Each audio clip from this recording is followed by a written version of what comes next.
All right, we should be recording now. Hello, everybody. This is my actual play game of the Streets of Avalon, and these are my wonderful players. My name is Jared Rasher, and I will have everybody introduce themselves and their characters. Let's start with Eric.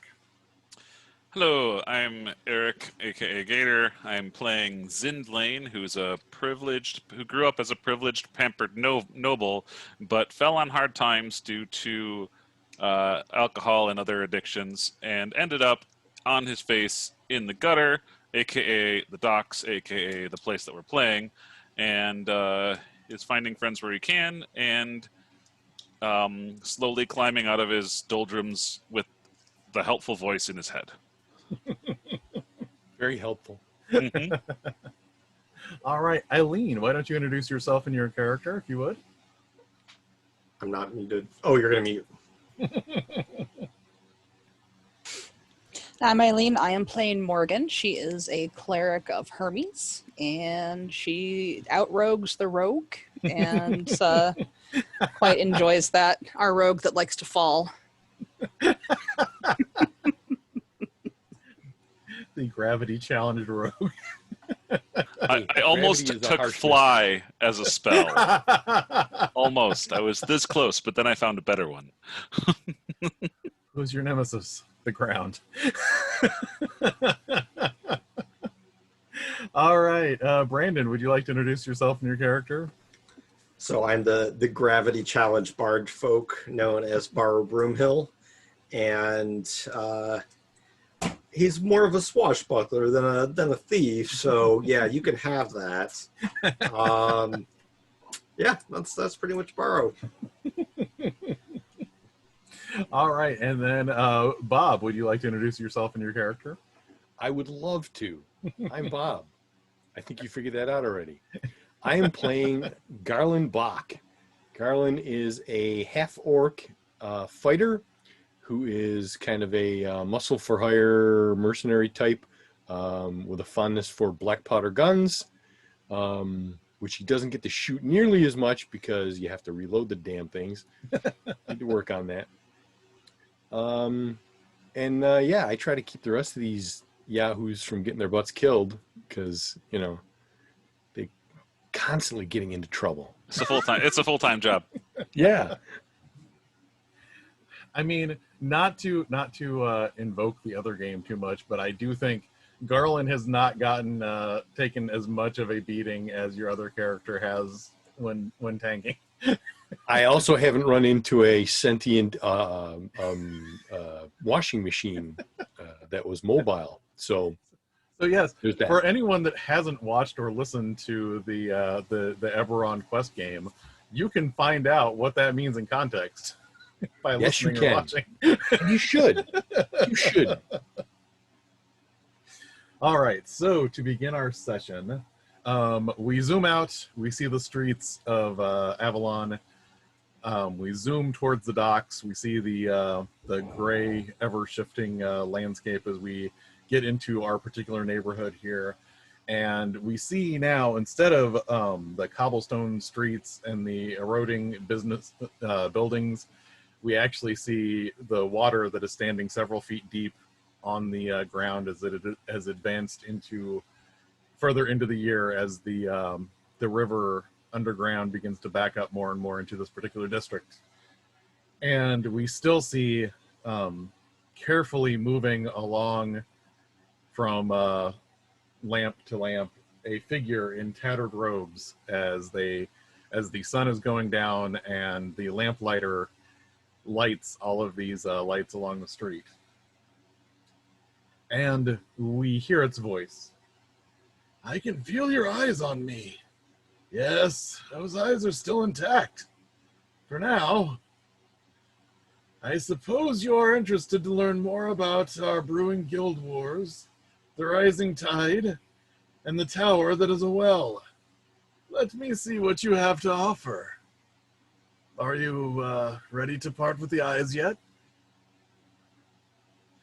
So, on that note, we will zoom back out to our heroes.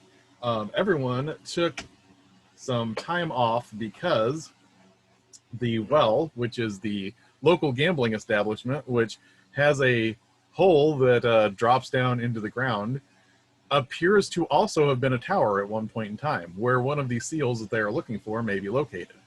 Because the river has been backing up, the tower, or the well, as however you want to view it, is filled up with this water. So our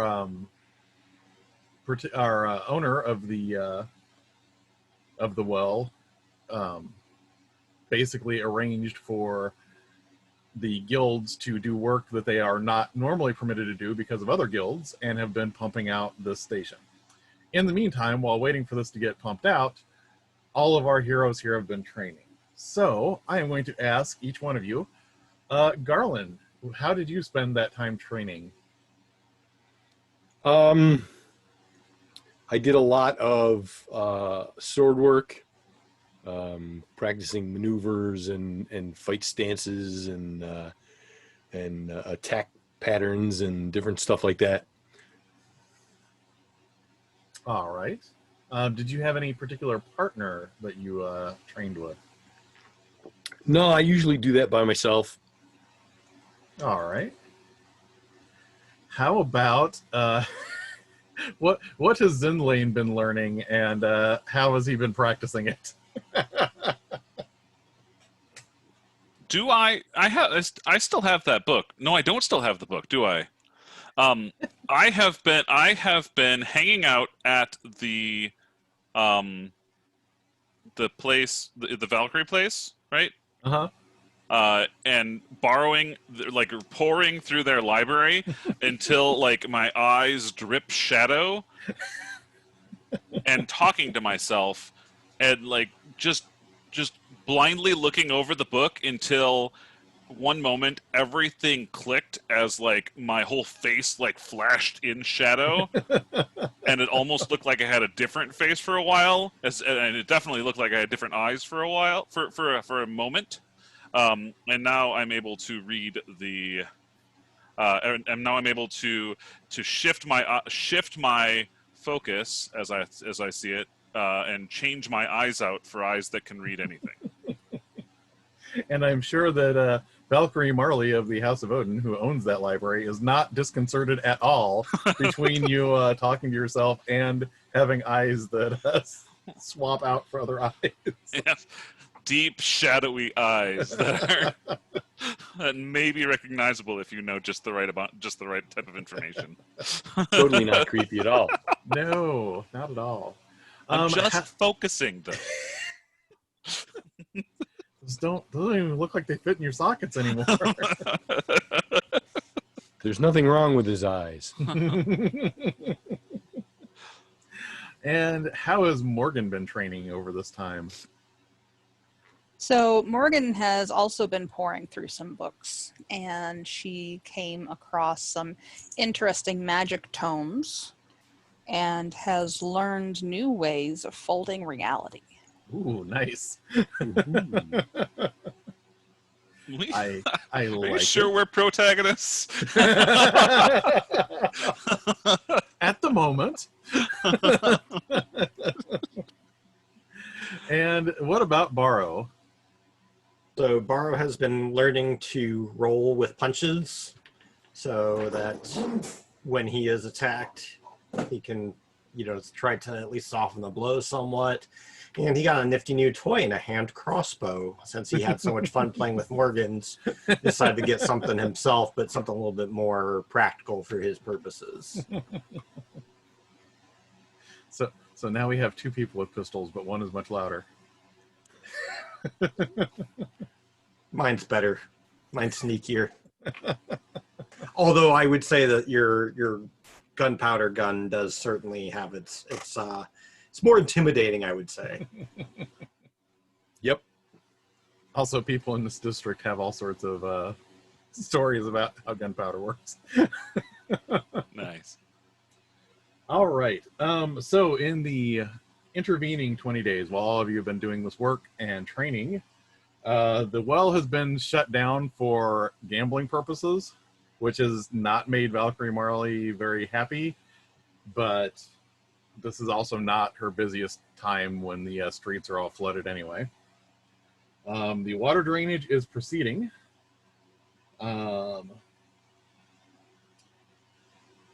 The well was broken into, and unfortunately, I am going to get to do something with one of these NPCs on our tracking sheet here. Not the NPCs. Yes. Oh no. Unfortunately, Aragni, who was Marley's bodyguard, was killed. That's the one who took my coat, right? Yes. I had absolutely nothing to do with that. She was killed during the break-in. And in the meantime, while the well has been shut down, a new gambling establishment called the Caravan has started up, and it is a group of gambling tables on the top of a 3-story building inside a bunch of tents. Oh. And Zindlane, since you have been reading in the library, you're hearing Marley complaining about this place all the time. How dare someone come into this territory and open up a new gambling establishment? This is a slow season. Nobody should even be going there. Like, she is very not happy about this entire situation. I make a mental note to check that out when I have a moment. And now, I wonder if it's any better.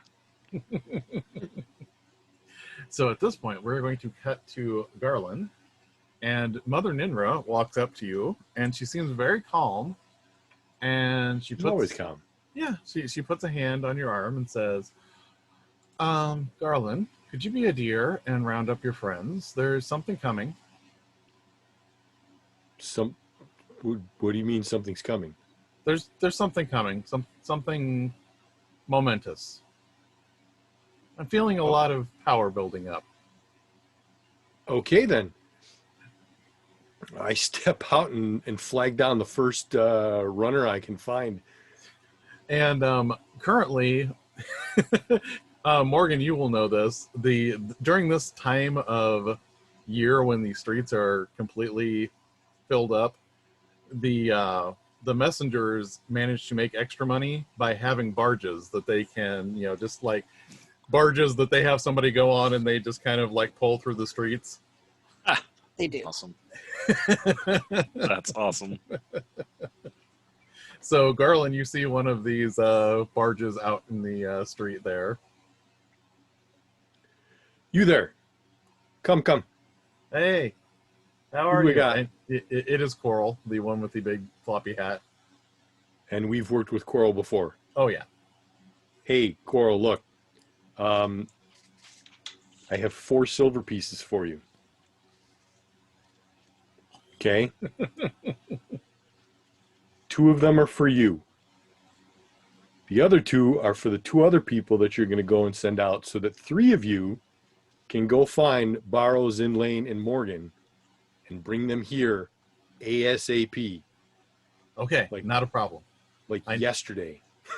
I know exactly where Mistress Morgan is at, and everyone else I can figure out. All right. So Barrow's somewhere out there fighting gravity, probably.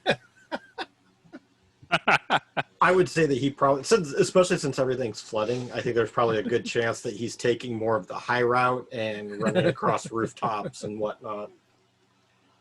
Yes. So Coral manages to go out and pick up Hina and Shaggy and Scuff, the other people that Coral usually associates with, and they start pulling around the district looking for people.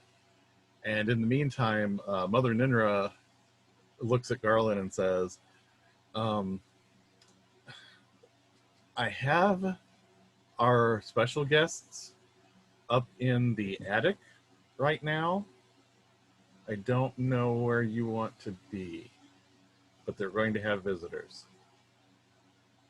Our special guests? Yeah, I couldn't keep them in the shed out back because it flooded. Oh, those special guests.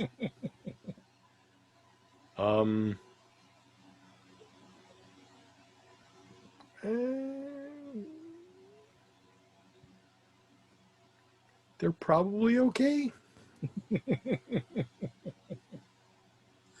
So in the meantime, Zindlane, where are you at? Oh, I'm as they enter, I've just taken another book off of the wall, and the deep dark set eyes have replaced mine as I'm reading through it and practicing with my new ability. And the one that came to you is Scuff. And Scuff is the one that really has a chip on their shoulder about Borrow. So they intentionally didn't want to pick up Borrow. Mr. Zindlane, are you here? I look up and like the essentially he sees the voice's eyes looking at him. And the voice in your head is like, we have more reading that we can do. Reading, but they're calling me. Yeah, your friend Garland said that he wanted people to meet him at his place. I like shake my head and like my eyes focus back into my normal eyes, and I blink a couple times and say, "No, I've got to do this." And then I like, yeah, wow, I've been sitting here for a long time, and my like back cracks as I stand up. Oh my gosh, I can barely walk. Yeah, let's go. This is great. I'm gonna grab my I don't know, nothing. I'm just gonna walk out. I don't need anything The except voice, this chair. I focus for a moment, and like shadow kind of comes along my arm, and my great axe forms out of the shadow, and then I said, "Okay, I'm ready for anything." and you the voice in your head is like, if you ever need a new pair of legs, I do have some ideas. Ooh, new legs.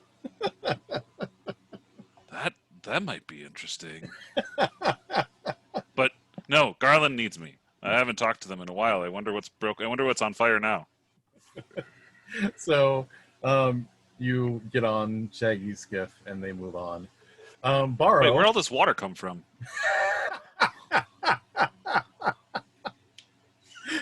Borrow, as you're on one of the rooftops, something like hits very close to you. I quickly look to see what it is and kind of knowingly look to its origin. And you see Kina down on a skiff with her bandolier of makeshift knives. I Hey, look at her and go, almost got me. Borrow! Garland needs to see you at his place. Oh, okay.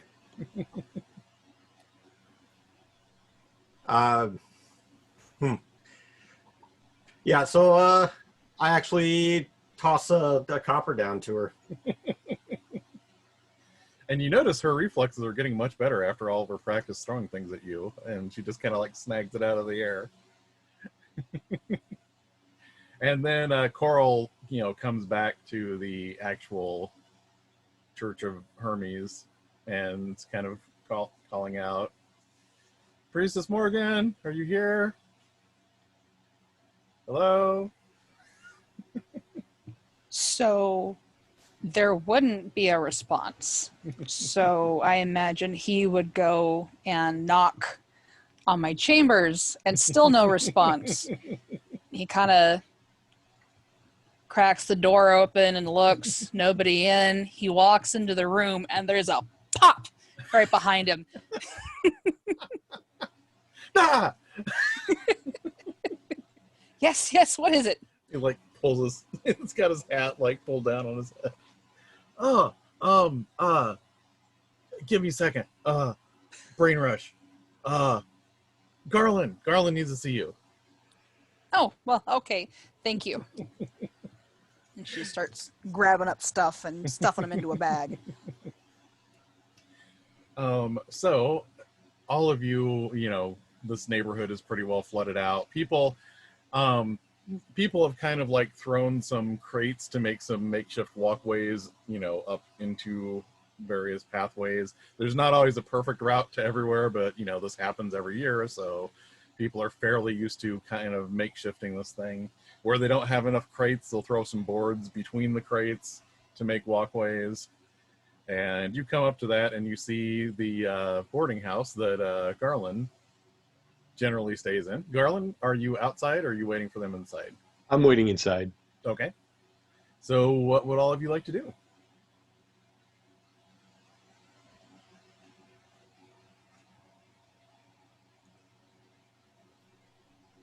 I'm going to try to jump out of the skiff, like I've seen Barrow do in the past, and fall face first into the water.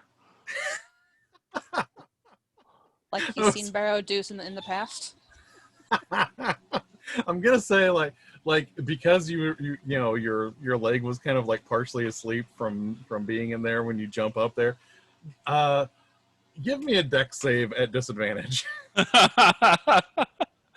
right. This is just, hold on a second. I gotta find my.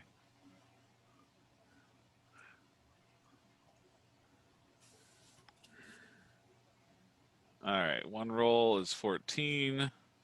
Two roll is 12. So I got a 13. Okay, so you almost lose it. Like you feel your leg like buckle underneath you because you can't actually feel the leg at all.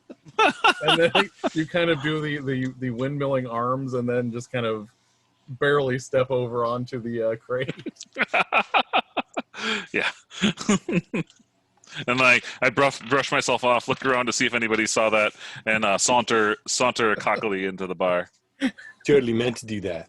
I definitely saw that. But I didn't see you see that, so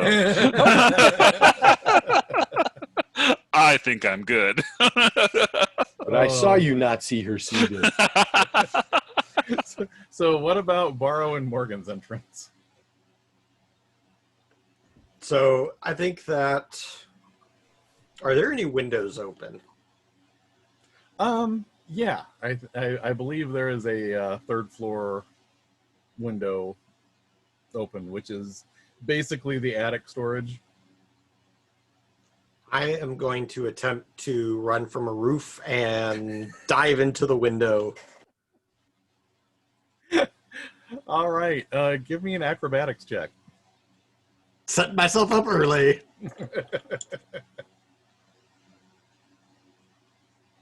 Not bad. Okay, that is a 26. Oh, jeez. So you dive through this window and you roll forward and, jump back up on your feet and you're standing there.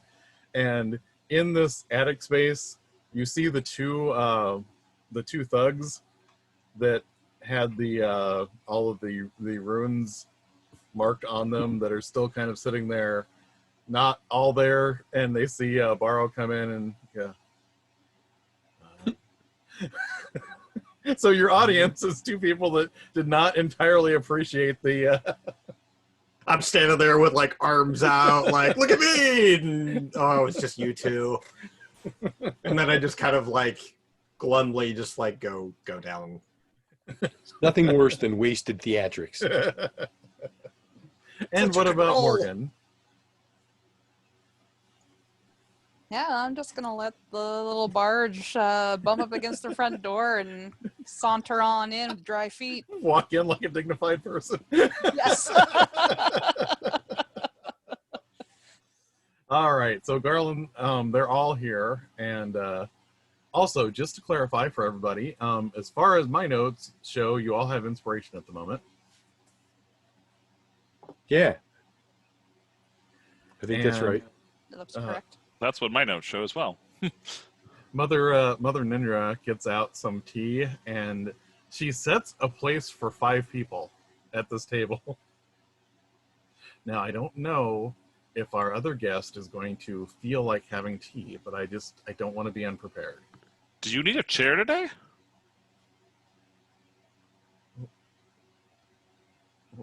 And so you hear the voice in your head saying, I don't think she's talking about me. Oh. And then Mother Ninra, oddly enough, looks at you and goes, no, I'm not. And none of the rest of you. I knew it.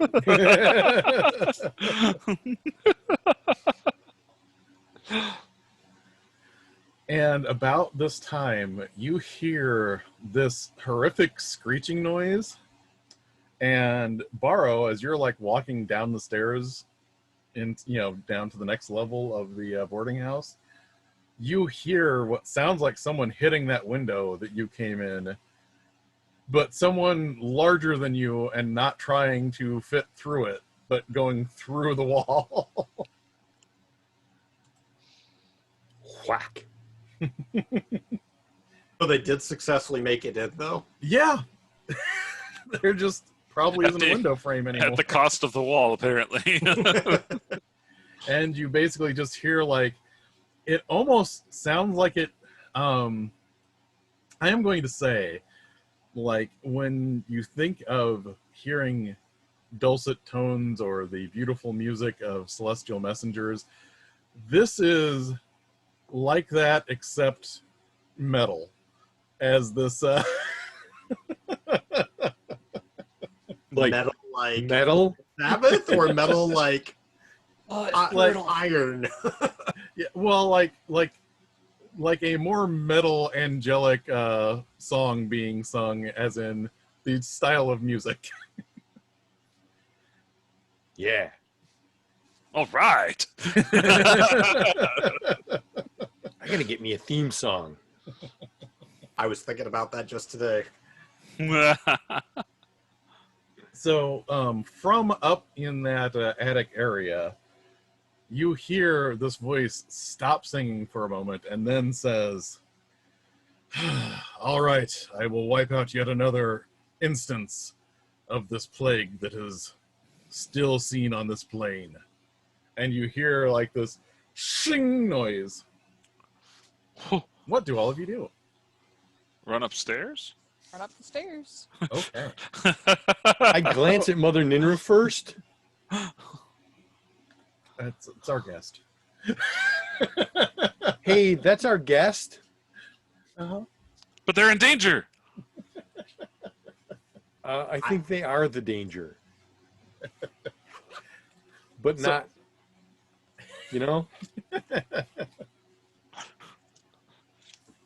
So I'm not prescribing how this needs to play out, but if everyone could roll me initiative, I would greatly appreciate it. Why not? I actually have dice, so Well, look at that. 13. 10. Good thing I have that extra bonus now. I rolled a 3. 21. What did Garland get? 7. All right. So it looks like Borrow. What did Zindlane get? 13. Okay. So,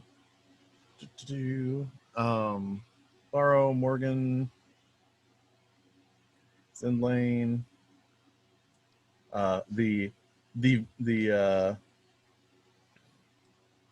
No, sorry. Scratch that. Borrow, Visitor, Ruh-roh. Morgan, Zindlane, Garland. Yeah. Okay. So, Borrow, if you go back up the stairs that you just came down, you see a figure. They are wearing purple, tattered robes. Their body looks like it is exposed red, slick, bloody muscle, like it has had the skin flayed off of it. There are black tattered wings, and there is what it kind of looks like a halo that's black, except it's not so much a black halo as it is like a void that is completely empty of any light. That is very metal. And on both of this figure's wrists are these manacles that look fairly similar to some other chains that you have seen before. And they are currently holding a large black greatsword that has flames just kind of darting up and down it. Are they regular flames or are they black flames? They're actually blue. favorite kind of flame. So I'm gonna already have my hand crossbow out, ready to go, and I walk into that and go, "What the hell is that thing?" I'm just going to hold for a moment, though, and if it does any sort of advancing on me, I will probably shoot at it. Okay. So, so that was Barrow's turn. And the visitor gets to go next. And the visitor walks up to one of the two people with the runes on them and attempts to run them through with the greatsword. Okay. That is a 23 to hit the person that is not defending themselves. So I think it hits. Yeah. Let's see if he wipes this person out.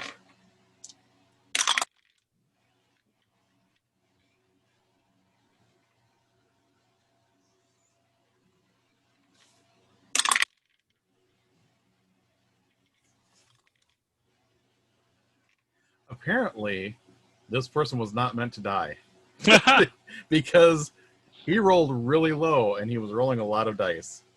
So the person just makes us half-hearted, like putting a hand up, but it's enough that when he slashes down on them, it kind of cuts them through the shoulder, but they just kind of roll away and they're kind of whimpering in the corner of the attic at the moment. Oh, God. And now he is going to swing again at the other one because he can. So, yeah, that'll still hit. And dun, dun, dun, dun, dun. That is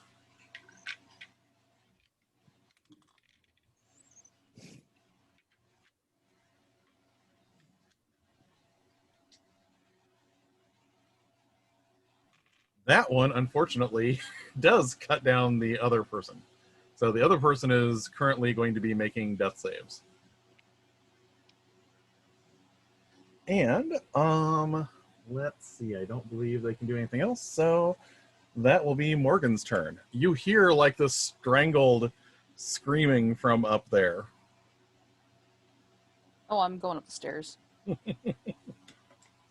All right, so you come up the stairs just behind Barrow, and you can, because of the size of the attic, you're about 10 feet away from this entity. And you notice one of the people is down on the ground bleeding out, and the other one is injured but still up and cowering in the corner of the attic. I recognize this entity, don't I? Yes. From the distance that you saw it before, it wasn't as evident that it was red because its skin is flayed off of it, but yeah. Let's say, oh, it's you! Yes. It is I. Well, you only seem to kill bad people, so carry on. Kind of just looking at Morgan questioningly. Kill away, Angel McManus. Okay. So Morgan is up there. Zindlane. I come scrambling up the up the stairs, weapon in hand, and I see this thing and my jaw drops, and I just ask, "What is that thing?" Not sure if I want an answer or not.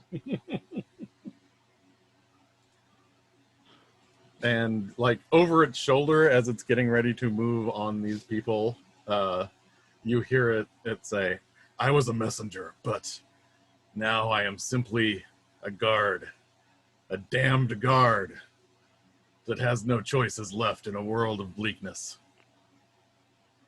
And faintly in the background, you can almost hear a guitar solo. Yeah. Garland, what's going on here? And Cue Garland coming up the stairs. What's going on, Z, is that is our guest, and holy, what the hell? What? It's okay. He kills bad people. Yeah, but Look. And Here is your catapult, guys. I thought it was a cannon. And you notice, like, he's looking over all of you, and he looks at Garland and says, "There's no taint of the void on you." damn right. And he looks at Morgan, and none on you. And he looks at Barrow. "I see none on you." And then he looks at Zindlane, and he says, "If you could just wait there a moment." Hang on there. Hold up. I look at Garland. What? So Garland, what would you like to do? You only had to use your movement to get back up the stairs here. Yeah, I'm just gonna like interpose myself between the angel and Z and be like, hang on. I am in no need of a guard. That's irrelevant. I wasn't talking to you. Okay then. And your voice in your head is going, "Oh, that is a fascinating relic of times past, before the Soul War." Fight or run? Capture. If we could bind it to our will, just imagine the powerful supernatural weapon we would have. We could use it to help save the world. We could use it to reshape the world. Yeah, I don't know if this thing really wants to be used, Z. So, hold that thought. Just a moment. Sorry, So- I was still not talking to you. So as and you hear Mother Nindra call up the stairs, "I really don't want anyone to die in my boarding house." Too late. It's Yeah, a bit unfortunately late. Too late for that. Well, the first one was just making death saves. Oh, Oh. So yeah, Garland, you're in front of Zindlane. We zip back around. Barrow, what would you like to do? So I'm just looking at everybody, just kind of like treating this as normal. I've lowered my crossbow by this point, but treating It's it as just- normal. kind of confused as to what exactly is going on, and is kind of just waiting for cues from other people, the rest of the group. Just another Friday night in Avalon, right? right. Not this thing. I'm like searching my brain through all the books, and I'm like muttering to myself, binding spell? Binding chain? Where was that chain? Where did Since that you've chain been go? reading, if you would like to make either anybody that wants to do this, you can make either a religion or an arcana check. I'll do Yeah. Arcana. Oh my god. 19. I got a 2. No, it's a 19 with religion, if that makes a difference. Okay. So first off, I have to see this because I rolled a crit on the poor guy in the corner. So I want to see how terrible this goes for. Oh, terribly, I'm sure.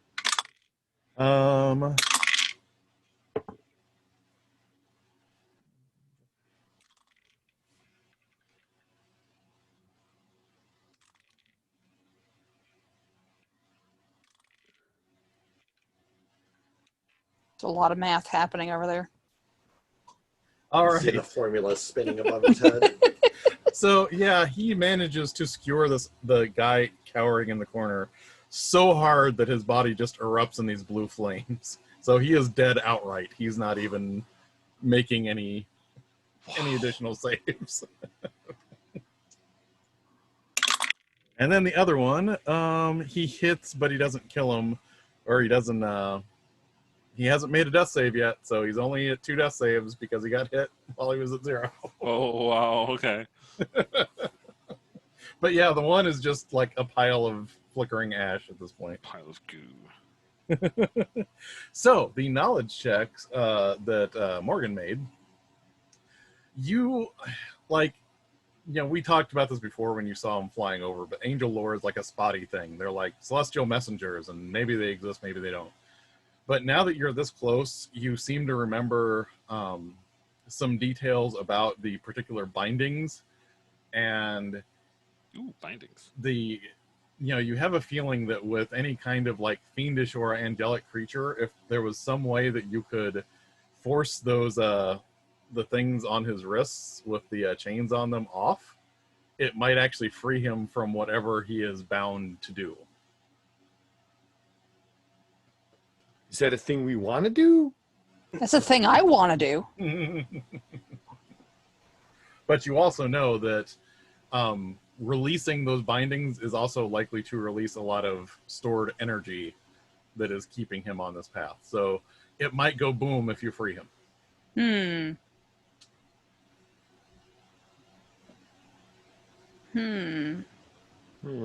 Yeah.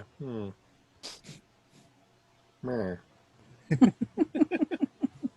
So it is your turn, Morgan. What would you like to do? That's a good question. Do you say anything about what you've discovered?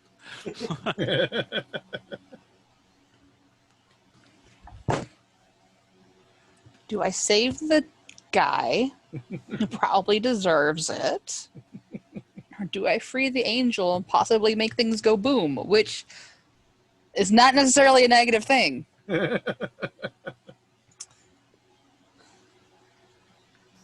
Meanwhile, you hear Zindlane next to you muttering something about bindings. Yeah, don't like that. I was looking to see, hopefully, that I had like a spell that might help, but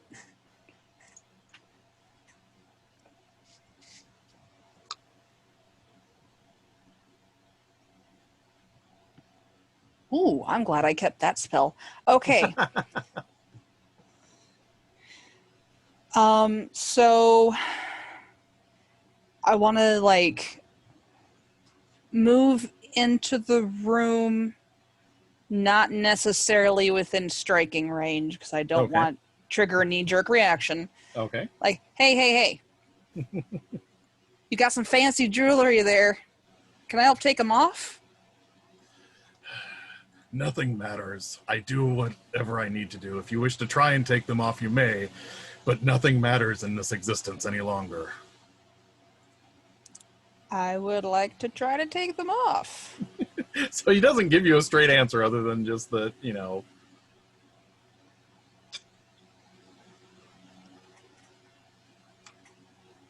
I'm saying that's what my character would like to do. My Yes. character would like to move in and try to take them off. Okay, so you're going Now to that I move know he's next not to going him? to try to swipe my head off. Yeah, no, he's not trying to do that.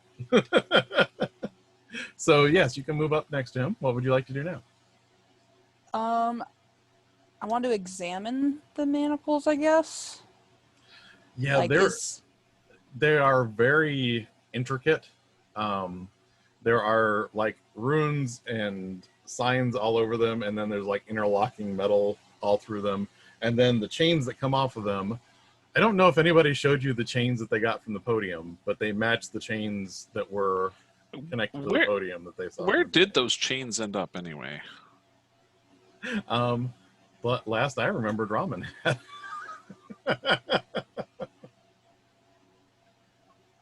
Probably.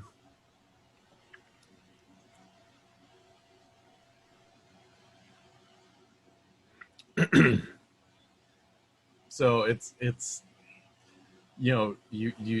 almost more like a puzzle box than just a traditional lock. So you would be like moving things around and then encircling and sliding things around until they come apart. I guess I'll give it a shot. He's not stopping you. He's just looking at Zindlane at the moment, very intently. So.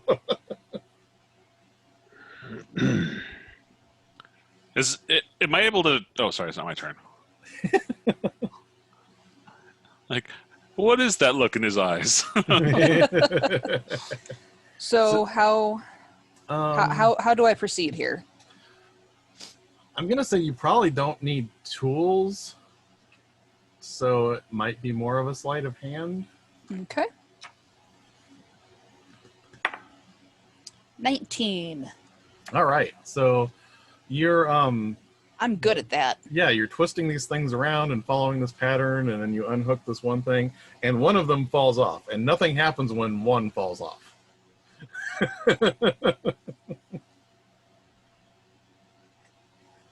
And he looks at you and says, "The cruelest thing you can do is to give someone with no hope a glimmer of it, and then not follow through." Well, don't worry. I'm not done yet. I And- also may have something in my magical bag of tricks for you. So now it is Zindlane's turn. What would you like to do? Morgan, what are you doing? I want to go and like pick up the chain that fell. And Okay. this doesn't sound like a good idea. So he pushes past Garland and goes right up next to the angel. Sorry, I did have one question before I made that action. Mhm. What is the look in his eye that he's looking at me? Give me a insight check. Okay. I'm going to spend my inspiration. Okay. Is that okay? Yep. Perfectly all right. That's much better because a 9 was not good enough. An 18 is much better. He definitely has murderous intent. Okay, I will not get any closer to him. Okay. So you like circle around Garland, but then look in his eyes and. Yeah, I am going to cast shield in Okay. front of me. Okay. Well, in front of Garland, in front of me. Oh no, that's a reaction spell. Yeah, you can Sorry. save that until he actually attacks you.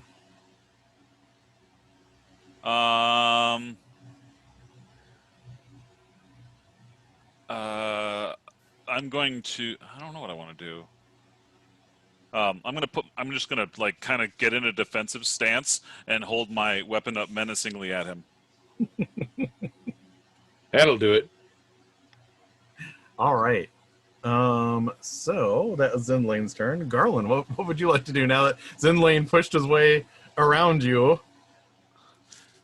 And then back behind you. Okay, everybody. I just kind of walked in a circle around you. Everybody. Bad take a idea. breath. Bad idea. In, out, breathe. I got this. I got this. Hang on. Why are you gonna free this creature? I think it's gonna eat me. Do we know who or what bound it in the first place? Maybe it's supposed to be bound. I mean, the chains look a lot like the chains you found on that podium. Do you remember those? Do you remember all the stuff that was supposedly kept locked up underground? I was not here for that. Okay. I know none of that. So, little history lesson. Don't do that again. Because this was supposed to be locked up, and now it's not. And that's bad. If he's a guest, who invited him? I don't know if anybody specifically invited them, but if there's one thing I've learned, when you're a guest in Mother Ninner's cradle, you abide by the rules of the host and the guest. All right? So am I a guest? Yes. And as you're saying this, the angel says, "It was nice to have those rules back when things mattered, before the world ended." The world hasn't ended yet. Trust Yeah, we're me. gonna save it. Trust me. Have you ever heard an animal so badly injured that you know that there's no other course of action other than for it to take a few more shuddering breaths and then expire? Sadly, probably yes. That is the world that you live on now. It is making its last shuddering breaths. Right, that's we need to encouraging. reshape Excellent. it to save it. Good talk. How about we all go downstairs, we sit down, we talk this out, we have some tea. You could help me save it. I will. You could help us save it. I will gladly sit down and speak with you as soon as I burn the taint of the void out of that one. No. No, see, you can't do that.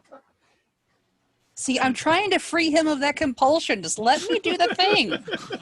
So, Garland, is there anything else you would like to do other than attempting to bring the situation down?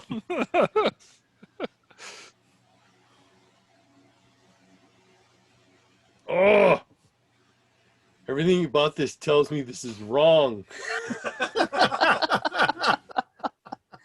But I don't know that stuff as good as I should because I don't be doing that magic shit. Oh, why do I have to be the voice of reason here? Just let me hit something.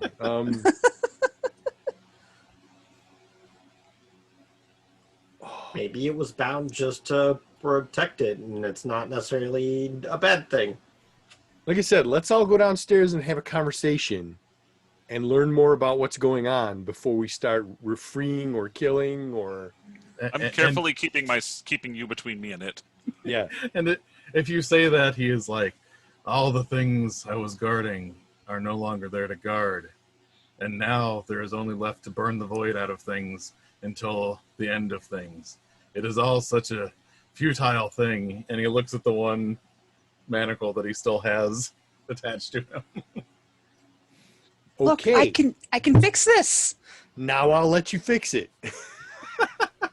Barrow, what would you like to do? Not here. Not here. If it's going to go boom, here. I live here. This is where I keep my stuff. Explode where you eat. I think that maybe we should go talk this out. There's got to be a better place to remove that last manacle. I feel like I'm way out of my depth here. Right there with you, guy.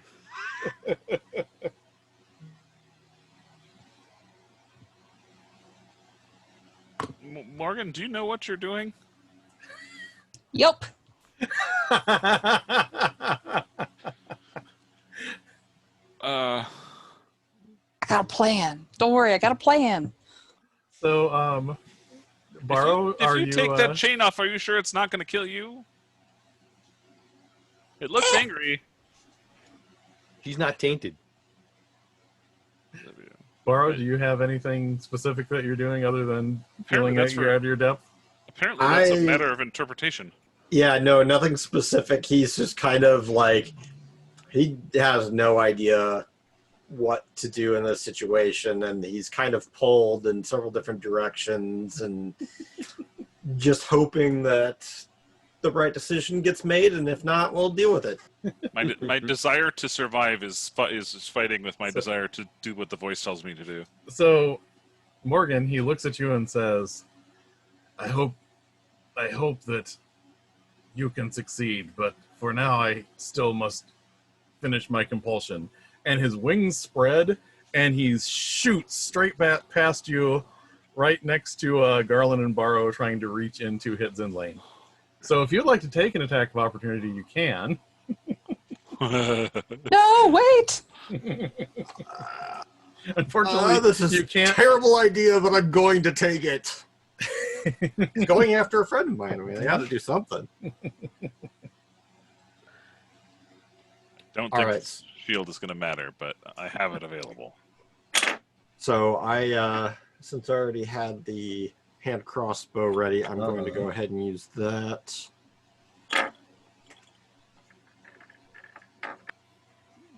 rolled a 21 to hit. That will hit. Aren't you glad I said that would hit? Yeah.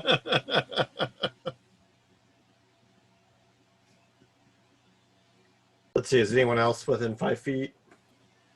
Yeah, me yeah. and Barrow, right? Or me and Garland, right? Yeah. And Garland, you can take a swing at him too as he's flying towards Zindlane here. 21 for damage. Okay. Not bloody. It's not going to be an attack per se. But I pull my pistol out, put it to his forehead, and go, no. Normally, I would let you roll an intimidate check, but Nope. as you put this barrel next to a face that has had all of the skin flayed off of it and is just raw muscles. All right, so unfortunately, then that means he completes that. Oh wow! So that is a 9. To hit? Yeah. Well, I don't even need to use my shield spell. And then with the second attack, Okay. that is a 17 with the second Okay. attack. Now I need to use my shield spell. As he swings his sword, he's about to cleave into me, but instead he cleaves into this wall of this invisible wall that sparks with shadows as his sword contacts with it. Because I get plus 5. I have plus 5 armor class for the next round. And you hear, like as the blue flames strike the plane of force, he curses in some language you don't understand, but you feel like everything shakes a little when he curses in this language. Mm. So that was his turn. Morgan, would you like to walk back up to him and? Yup. Okay. As much as I would love to relocate this situation, I think it's for maybe for everyone's best interest that we save Zindlane here. And that's another 19. All right, so you turn, the different pieces of the manacle and you twist it around a little bit and finally drop the last mechanism into place. It falls off and he looks at you for a second and says, "I'm very sorry." And this energy just erupts out. So, give me a dexterity save. Oh, I'm good Everybody? at those. Everybody? Yeah, because everybody's adjacent to him. Okay, didn't make that. 14. Natural 20 and 26 for a total. Nice. I didn't get a natural 20, but I got a 20.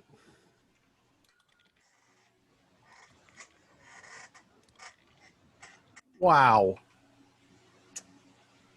Okay. So, does what all did everybody get again? 5. 26 with the natural 20. 14. Would anyone like to spend inspiration or grant inspiration to anyone else to? Yeah, Z, take my inspiration. All right. 7. Damn it, Z. Nice. You had one job. Nice. All right. So there goes Garland's inspiration. Anybody else want to spend one? Yeah, I'll spend mine. I leap out of the way and try to grab Zindlane. Okay, you want me to reroll again? Ha! 17. All right. So, Save your butt one way or another. all Carl right. was like, Z, I think you should move. So, Like, what? those of you that rolled a 16 or higher, Oh! take half damage. The rest of you take full damage, and the damage is 13 fire and 28 radiant. Oh. Is that considered an attack? I'm down.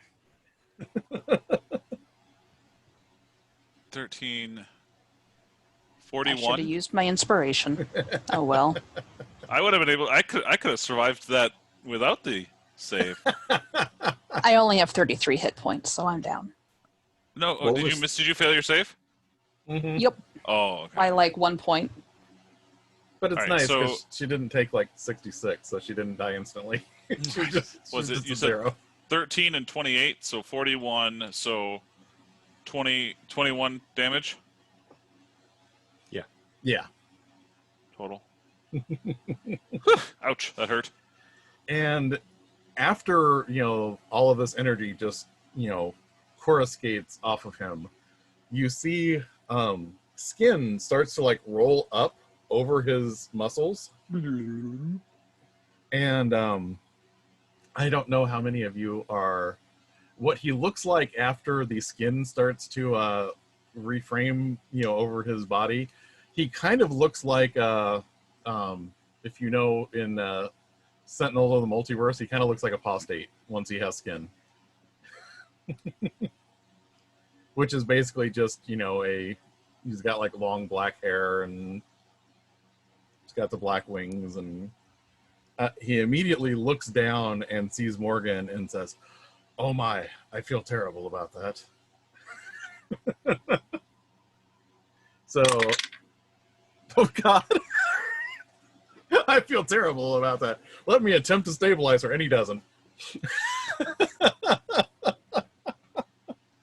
He's a Is anyone freaking else angel. Is anyone else going to? Yeah, but he's had a rough few thousand years here.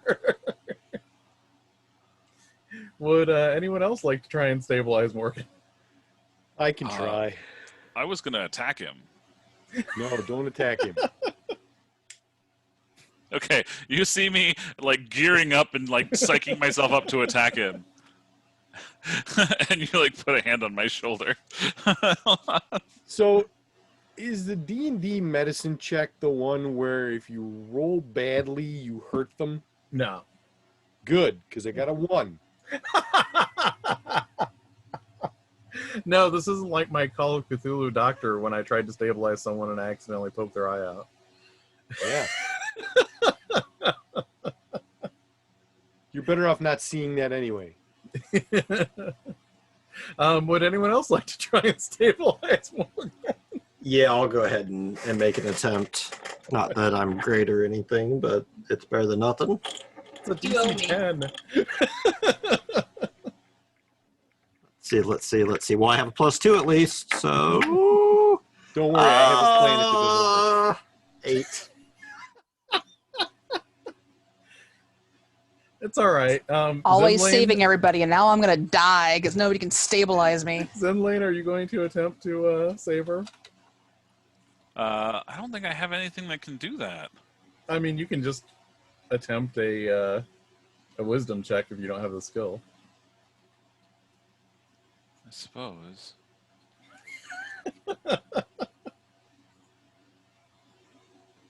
Well, let's see if I can do. Let's like. I'm gonna stare at the wound and try to figure out how I might be able to patch it up.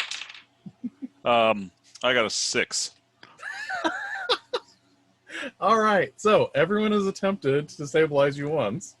I kind of like put my hands on the wound, and you see like shadows like try to extend out to my fingers, but they don't actually provide false life to you. It doesn't work that way.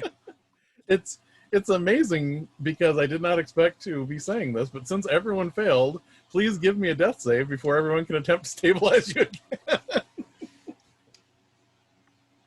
14. Okay, so you made your first death save. If nothing else, if you make 2 more of those, it won't matter if no one else can stabilize you. I scoop her up. I scoop her up and I bustle downstairs with her. All right. Oh yeah, Mother Ninra has no problem.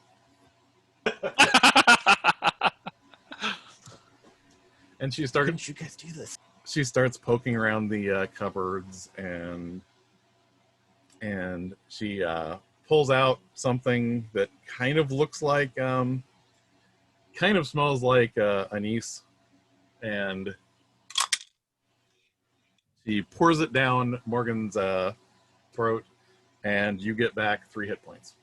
So you're conscious.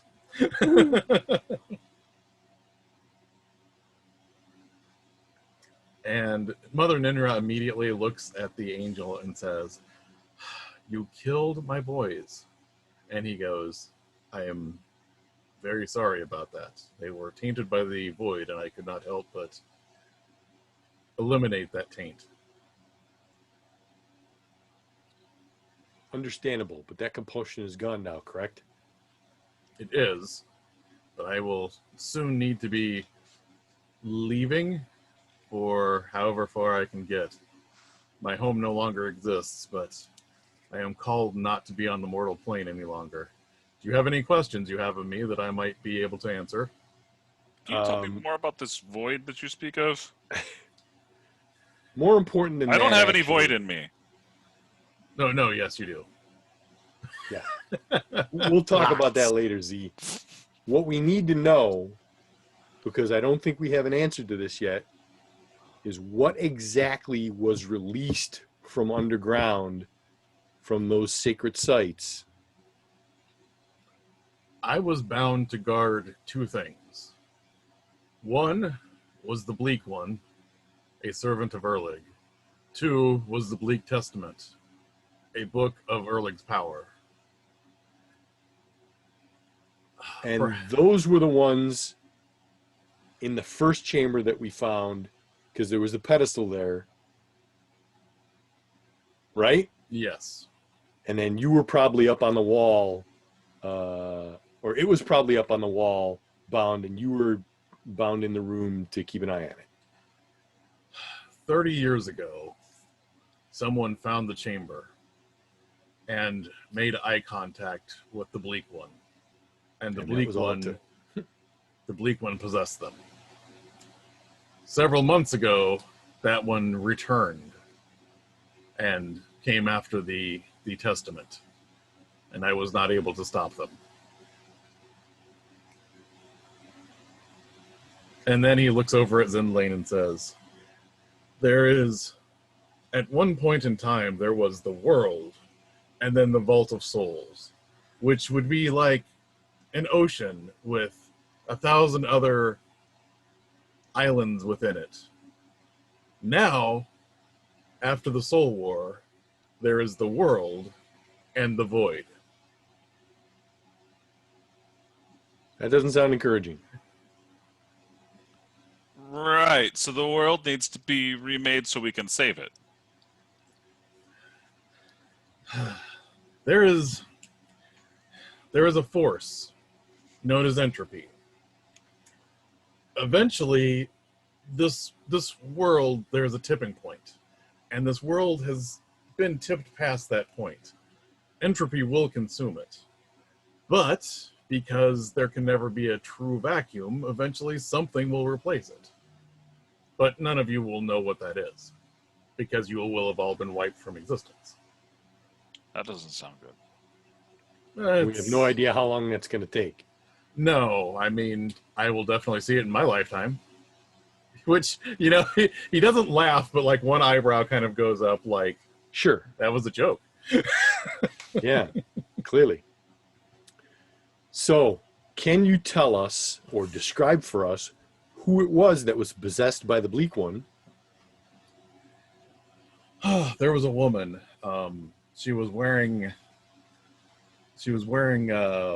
clothing that it was thick clothing, and he proceeds to what he explains is the crest and the coveralls that the Sewer Workers Guild wears. Okay, so it's someone from the sanitary excavators. Yes, there was a woman that had kind of bronze skin, short hair, mainly dark brown, but with some copper highlights to it. and very bright golden eyes. It was very sad to see her make eye contact with the Bleak one.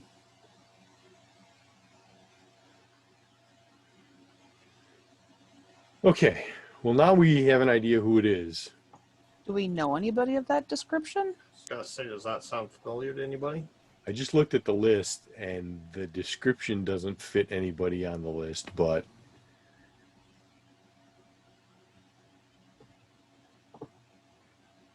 The from you get I would say it vaguely, not perfectly, but vaguely sounds like Gina, but Gina is not old enough to have been down there 30 years ago. Do you not have a mother or a sister? Well, from what everyone else had learned, Gina's both of her parents are fairly highly placed in the guild. Uh-oh. yeah, uh-oh. Well, maybe also the it does something and keeps them young. Okay, Sounds like we need important. to arrange a meeting with Gina's parents. Maybe talk to Gina. So before we let you go, like we could stop you. Because clearly you said you're leaving. Yes, in fact, I'm feeling the pull to leave the immortal plane as we speak. Okay. So you can't stay and help us take the Bleak one down. Unfortunately not. The binding helped me, but it was on a very uncomfortable path. Okay. Anything with taint, even your friend there that clearly needs to be redeemed, but can be redeemed. We got him. Don't worry about him. How do we stop the Bleak one? Well, you probably need to trap the entity. It is a demon that normally possesses corpses, but in this case went into a living host. If you can drive it out and then have some form of soul trap, you could capture it, and then it would once again not be able to go about its plans. Is there any way to destroy it? That would be the only thing that I know of that could harm the Bleak one permanently, not just disperse it, would be something forged from before the Soul War. Okay. And you notice he is like literally getting transparent at this point. Thanks for the information. Yes, I shall infinitely fly around the void until I feel the spark of the entire universe has gone out, and then I will sleep forever. Well, enjoy your freedom. Okay, good talk. So now instead of like the rousing, metal that you hear in the background, it's more like a power ballad that's just like sadly playing. Hey. So he fades the rest of the way out. And in your head, Zindlane, you're hearing, should have bound him. I didn't know how. All right, Mother Ninra, you wouldn't happen to know where we can find something that was forged before the Soul War. And I laugh. I don't know how I would know of something like that. Just got to check all avenues here. Something forged before the soul. That was a long time ago. Didn't he say that was a long time ago? Uh-huh. Yeah. While you guys are talking, I would like to cast cure wounds on myself. Yeah, you would.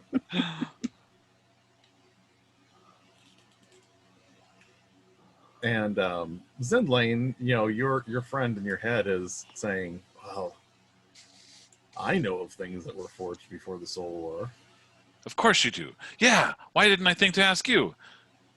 Where can I find a thing from before the Soul War? Well, you'd have to get your friends to join me in the Fringe for a while. Do we need their blood again? Because they didn't seem very happy about that. That's only if we're going to forge new weapons. If they're going to help me scavenge for ones that were already forged, then I just need them to poke around the ruins here in the Borderlands. That's the quick moving place, right? Yes. Ah, I have an idea, friends. Sure. Does it involve blood? No, we don't need that this time. We just need to go to the quick shadow place and scavenge for some weapons. And then we can forge those into we can find them or use them. But anyway, we've got to go to my friend's quick shadow place.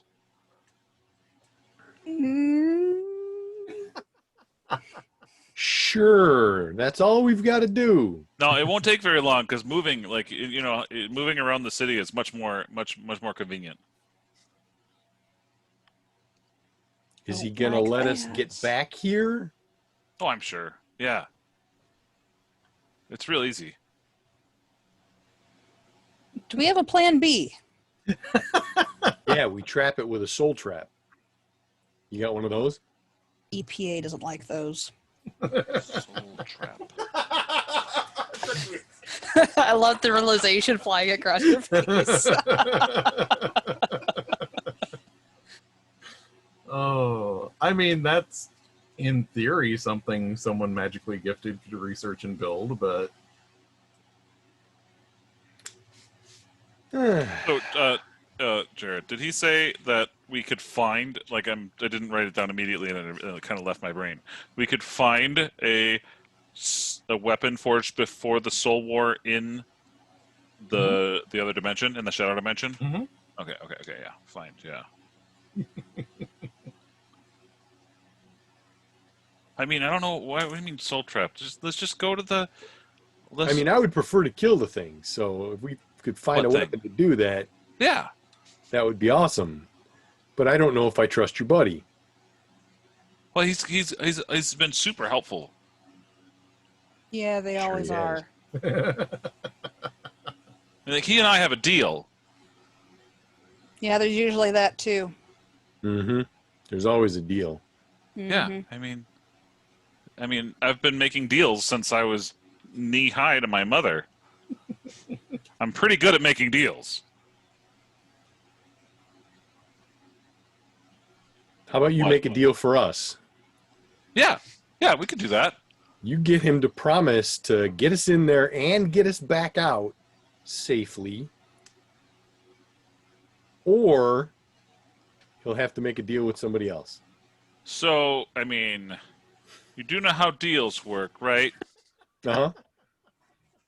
Like we are getting something, and we got to give something. I mean, you got to make sure. Okay, just making sure that we know how deals make, because some people don't, and some people just expect, just on the giving end and get. Anyway, I'm gonna go talk to him because you all are distracting me. and you hear the voice telling you, I can get you into the border. I can show you where the weapon is housed. But there are remnants of things that have fallen away from the destroyed realities that once surrounded the world. Yeah. So I cannot promise safety from those guardians, but I can definitely point you in the right direction. Uh-huh. And what do you want? I simply want you to be able to help me reshape things. And I can't reshape something that has already been destroyed. So you don't need any blood or stuff that they're not going to want to give. No. And even better, if you come over the border again and visit me in person, I can give you a book that will tell you how to modify the seals that will cause them to not have the same deleterious effect on reality that they have now. Oh, that's a great idea. So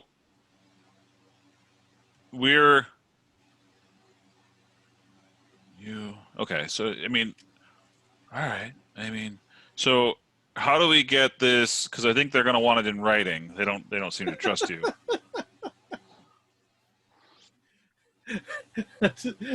Don't worry. I'll find a way to communicate with them. And as you are hearing this, I know you're trustworthy. as all of you are hearing this, you see like tiny razor marks appearing in Zindlane's forehead saying, I promise to grant you safe passage and the direction to the weapon and safe passage home. The rest is up to you. And there's this blood like streaming down Zindlane's face after all of this. I don't notice it. This has happened before. It's just kind of itchy, and if I scratch, it's not good. So better I love best, this plan. Checked out. that's just best ignored. What do you think, kids? I think I'm gonna pass. Well, I mean, if there is help that is needed and somebody, can't let Zindlane go in by himself. I'm definitely going. You don't have to come if you don't want to. It can be me and Z. I won't blame you if you don't want to go. That's totally cool.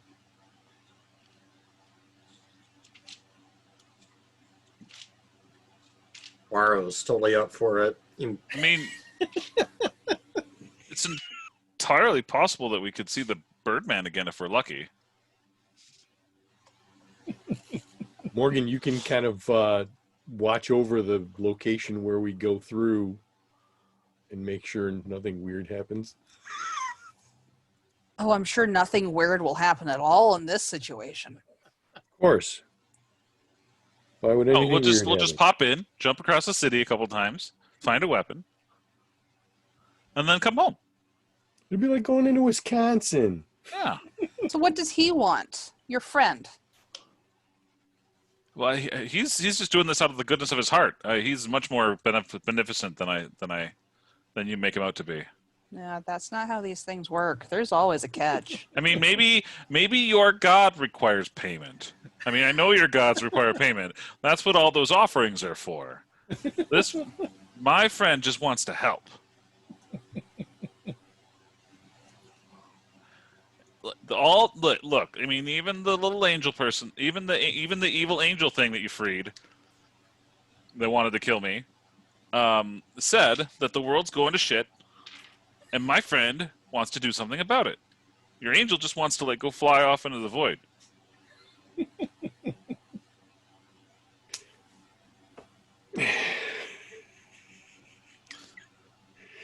All right, so let's do it.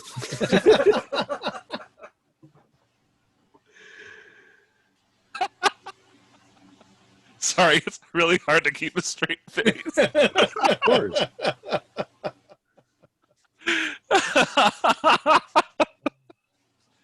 If I'm going to stare Shadow of Death in the face, though, I might want to go in with my full hit points. So we should probably arrange for some help there. Yeah. What We kind could of mojo take you got? a rest that requires a rest that essentially gives us our spell castings back.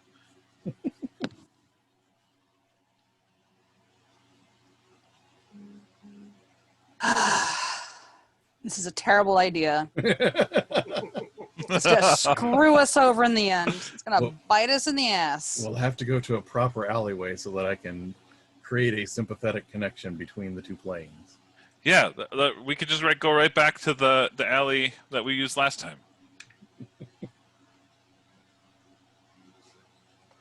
I mean, Wait, you've done this before? yeah. You just kind of bop around. It's super quick. You take 3 steps and you go 3 blocks. It is the coolest thing ever. Okay. No, we're good. Yeah, we just gotta, watch where we step sometimes. So, if you're stepping forever, you don't want to step into a canal or something. Or off the edge. Off the edge. Okay. Important safety tip. Oh, goodness. That's probably best we avoid the edge entirely. All right. How hurt is everybody? I'm down like a bit. Yeah, I'm about halfway through my hit points. Oh, I don't want to hear it. Yeah, poor Morgan got like slammed halfway across the attic. I'm down 26? Yeah, I'm no, just over 16. half. I'm down 16. Thank goodness for false flesh. Or false life or whatever it is. I have 11 hit points, and that's after I healed myself. You can always, take an hour to have some tea with Mother Ninra and spend some hit dice first. Yeah, let's do that. I think that's a capital idea. So Mother Ninra is like, so as I understand this plan, you're going into the border between the void and the world in order to find an ancient weapon that was forged before the Soul War. Yeah, that pretty much sums it up. I suppose that's one way to say it, one way to put it. I was just listening, and that's exactly how it was framed. It's probably a terrible idea, but it's the only idea that we have. So It's a terrible idea. Tell them that it's a terrible idea. It is a very risky idea. I mean, I hate to sound as pessimistic as our angel friend, but I mean, everything is kind of progressing towards a state of decay anyway. So I guess it is a matter of deciding whether or not you would want to spend your life happy and enjoying the rest of it, or risking it for the chance that you might prolong reality just a little bit longer. And all of you, despite the fact that what she's saying is not all that sympathetic, don't feel too bad right now as she's talking. Like, the more she's talking, like, all of your anxiety is just kind of leeching off of you. Right, where's your sense of adventure? We just got to make sure that we avoid the denizens, while of we're course, Oh, there's yes, something definitely. that lives there. I don't know if you would call it lives. Well, There are things that exist. But my friend said he's going to find a way to talk to you and assure you that we'll be able to get back out, though. So I'm not he really did. Yeah. Oh, great. It's still like, it's going to heal up eventually, but it's just like scarred over all of these words on your forehead. Yeah, don't look in the mirror. Okay, hit dice. All right, so we're taking a short rest. Mm-hmm. Or how do I spend hit dice in this game? I think you just tell it how many you spend and manually. Yep. Oh, I see. There it is.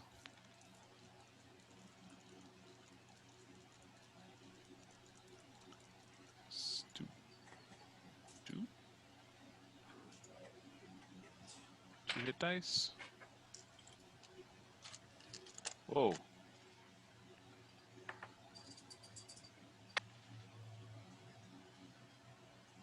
Nice. Rolled a 10 and a 9. Okay, so I roll my own dice. So Okay, I'm feeling much better now. I'm going to spend 3 of my hit dice and do 3. Do you actually roll them, or do you just take that average?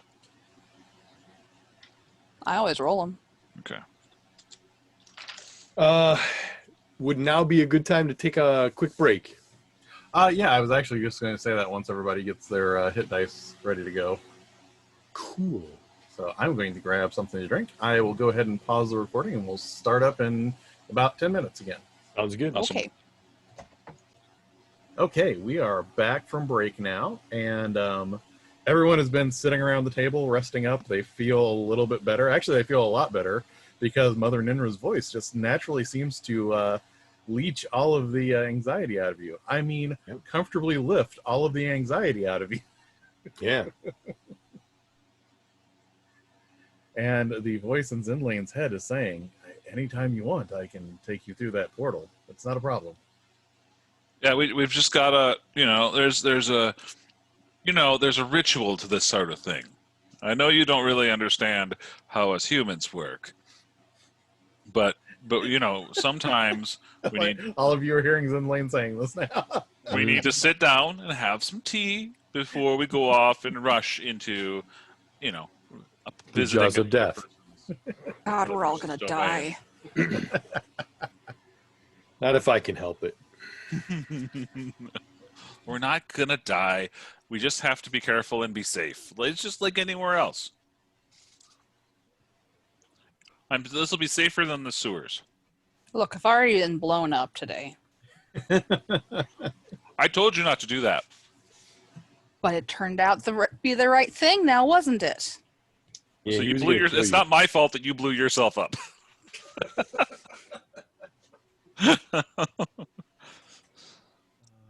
Goodness.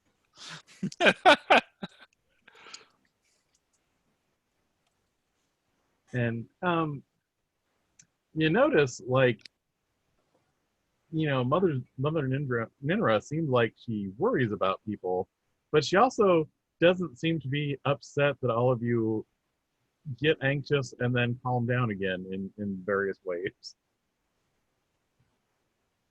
Yeah, there's something about her. I haven't put my finger on it yet, but I'm not really trying to put my finger on it, so it is what it is.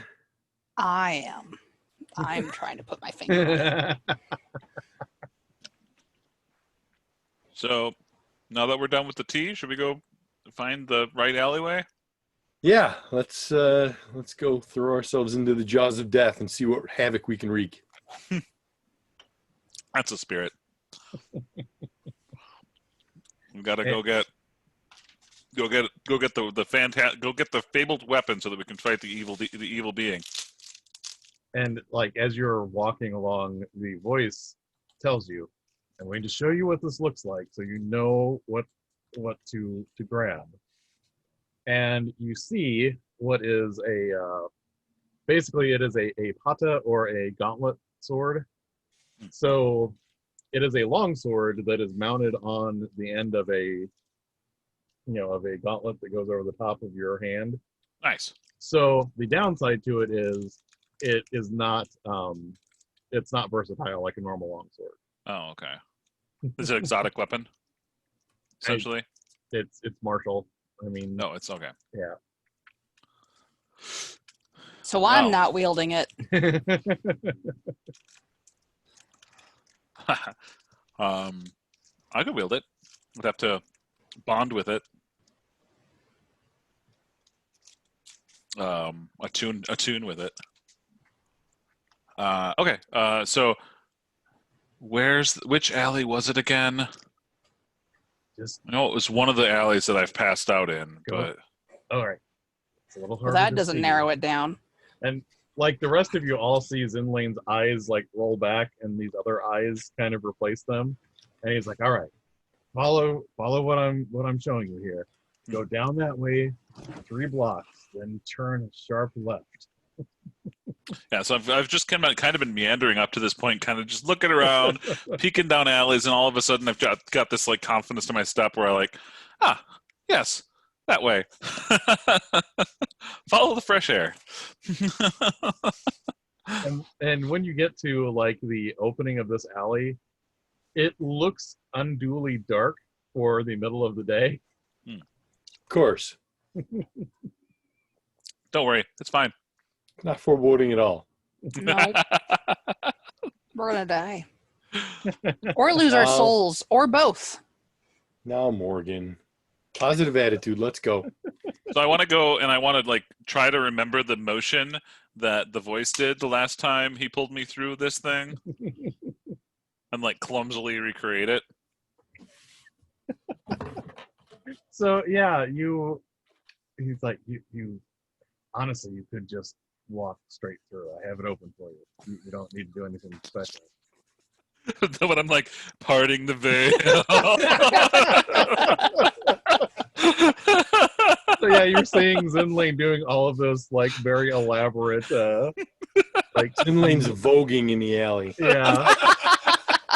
And then eventually, if he takes a step forward, he just kind of disappears. Disappears.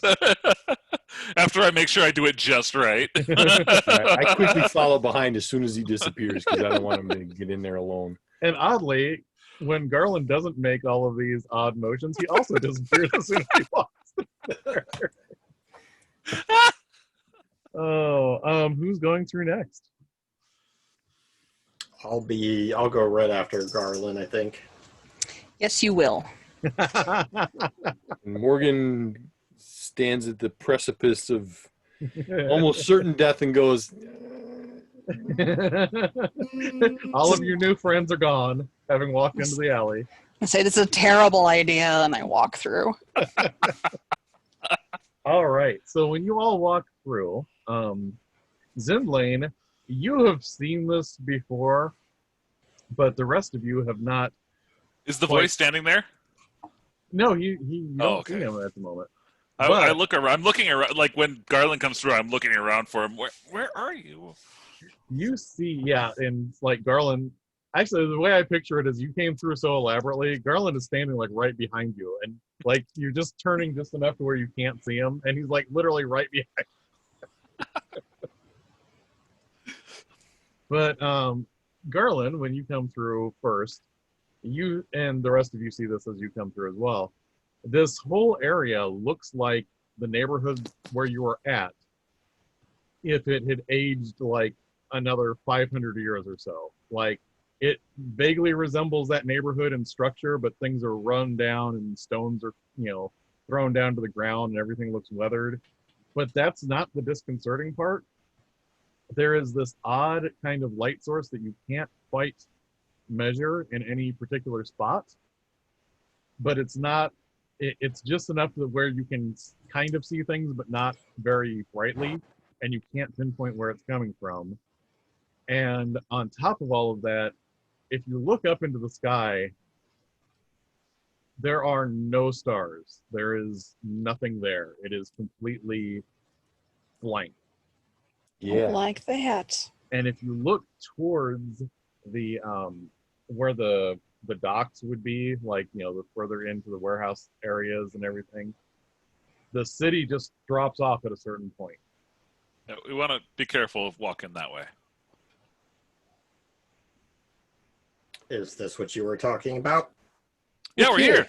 This is great. But let's take one small step first, just to kind of show you how it works. And I grab the hands. I hold my hands out for them to grab my hands so that we can step together. Oh, and the other odd thing that you notice, you didn't notice this as much when you were here, Zindlane, but now that you're talking with other people from the real world, the air feels like so stifled that sound isn't even barely carrying as much as you would want it to. You're almost straining your voice just to be heard at a normal pitch. And Zindlane's absolutely shouting because he was used to his voice sounding a certain way. We're all talking like we got the COVID. All right. Okay. So, does anyone take Zindlane's hand? Sure. So, Zindlane, are you just taking a step forward? I want to try to move one block. So you take this step forward, and Zindlane, you're kind of used to it. You haven't done it for a while, but you zip forward probably about a half a block. Okay. And Garland, you just feel like your stomach is still back there. Like there's one step, and everything just surged forward as soon as you start moving forward. It worked. Okay. That'll take some getting used to. Like I said, that was a small step.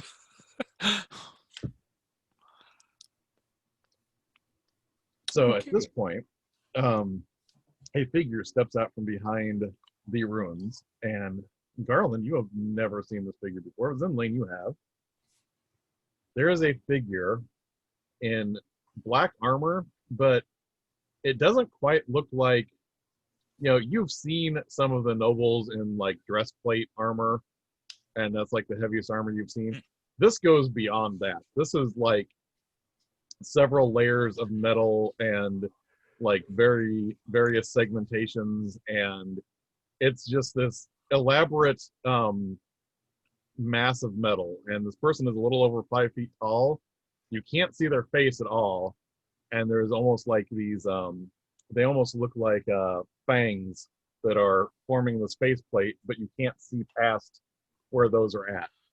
So where did I see this person before? Oh, this is your friend. Oh, this is my friend. Okay. Yes. Yeah. And there is like an amazing amount of articulation in this armor. Like there's so much metal, but then there's also so many intricate pieces that kind of fold in on each other and allow all of these different layers to still allow this person to move around inside. And you also notice like these very elaborate like runes and carvings all over, very precise all over this this armor. I look, I see him, and I look to Garland, and I look to Barrow to judge their reaction to see if they also see him. Okay. Please tell me this is your friend and not someone that I'm about to have a fight with. You can see him. So what do I make of this?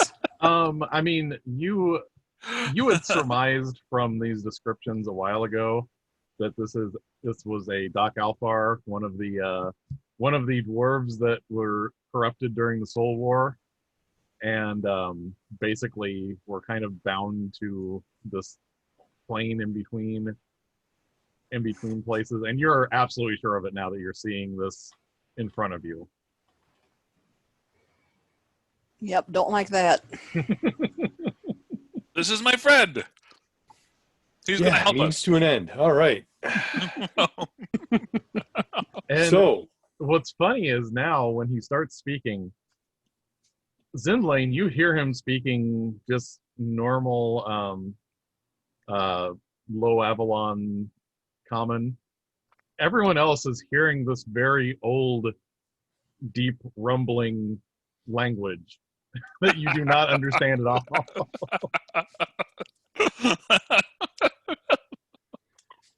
okay, mysterious stranger, point us to the thing. And he goes, all right, Zindlane, it's very simple. There may be something that doesn't want you to take it because he remembers forging it before he was changed. So you're going to have to get past him.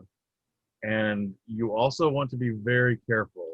And he points around the corner, and there is this area of road that is leaning out over the void, and it looks like it's just getting ready to fall apart.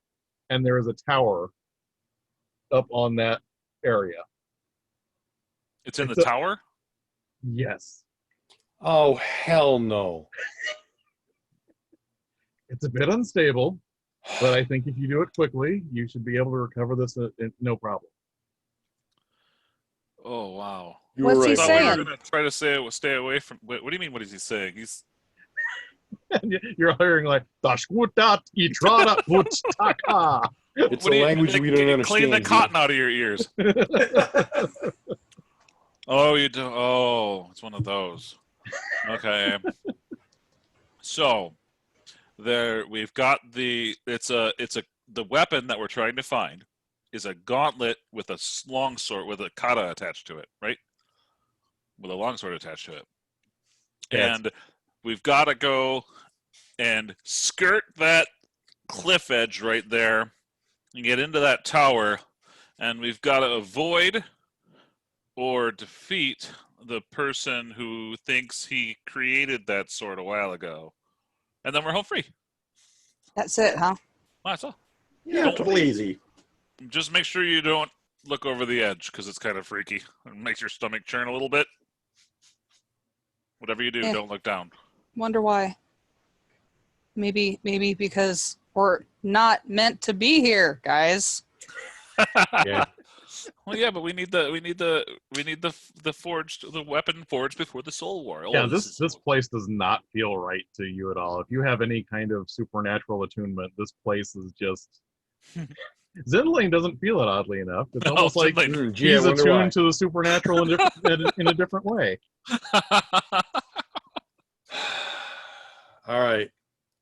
So like Zindlane like lets go of the hands and takes like another tiny step to go like a half a block, and like turns around to like watch everybody else like try it out. So I am going to say, because this is in a very precarious area, is Zindlane going to go straight to the tower, or are you just taking a few short steps? No, I'm just like letting them practice. Okay. So like not anywhere near the edge, like just kind of like doing the tutorial movement in this new environment. All right. So I am going to say, what is somewhat counterintuitive about this is not like muscle memory for moving. Mm-hmm. I am going to say, all of you that are practicing now, give me a wisdom save. Sure, that's my best one. Is there a way to not do that and just walk like normal? It seems really tricky to kind of work around that. Okay. Yeah. It's almost like your soul is dragging your body as opposed to the other way around. I got Yeah. I got 17. Got to be a wisdom save, huh? Oh, yeah. Can't be like Yeah. This is not Barrow's thing. He got 5. So yeah, Morgan, you're like very sure-footed. Like you're willing your soul to pull your body along, and you get the hang of this very, very easily. It feels weird, but it's easy for you to master. Do I have to rescue Barrow outside of like halfway embedded in a building or something? The Barrow like kind of slams into a wall and kind of like spins off of the wall a little bit. How did Garland do?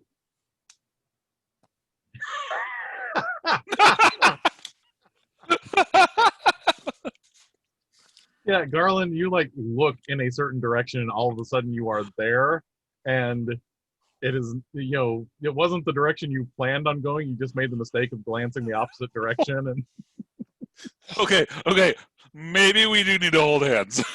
we don't have time for these shenanigans. We got to do this.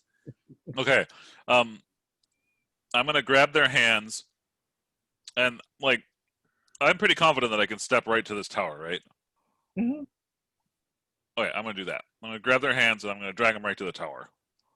All right, so this will help, but this is going to be a wisdom check, not a save. But we are going to do this as a group check.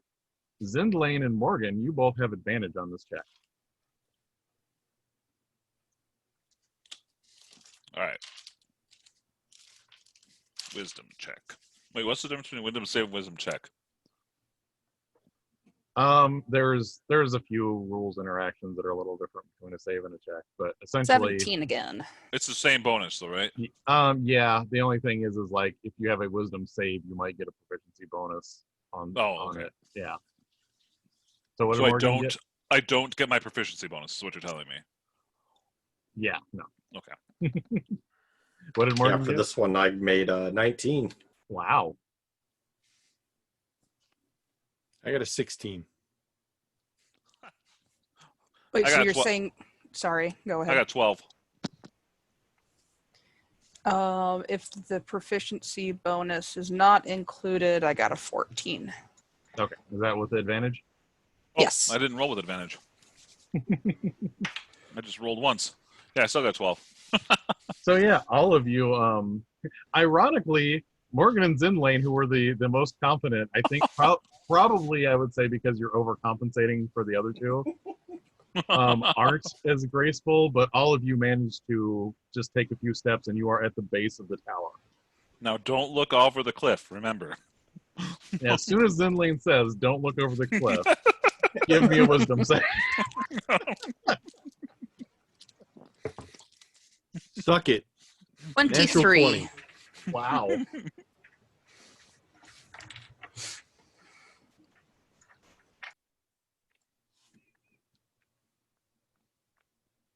Eight for me. Do you want one for me, too? Yes, if you would. Oh, okay. How'd I know that Barrow was gonna botch that one? I got 10. Before I tell anyone the results, does anyone want to help anyone with their remaining?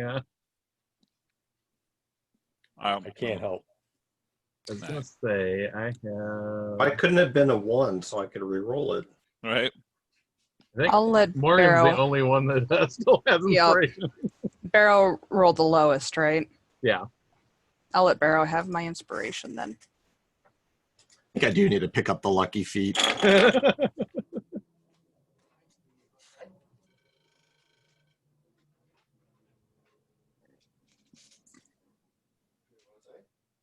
A little bit better. I got a 10 that time. I was almost a 20. So, the Zindlane and Barrow, you are technically afraid right now. Now, the first part of this will not be a Ooh. problem. I do have advantage against There you being do. frightened. You do. You do.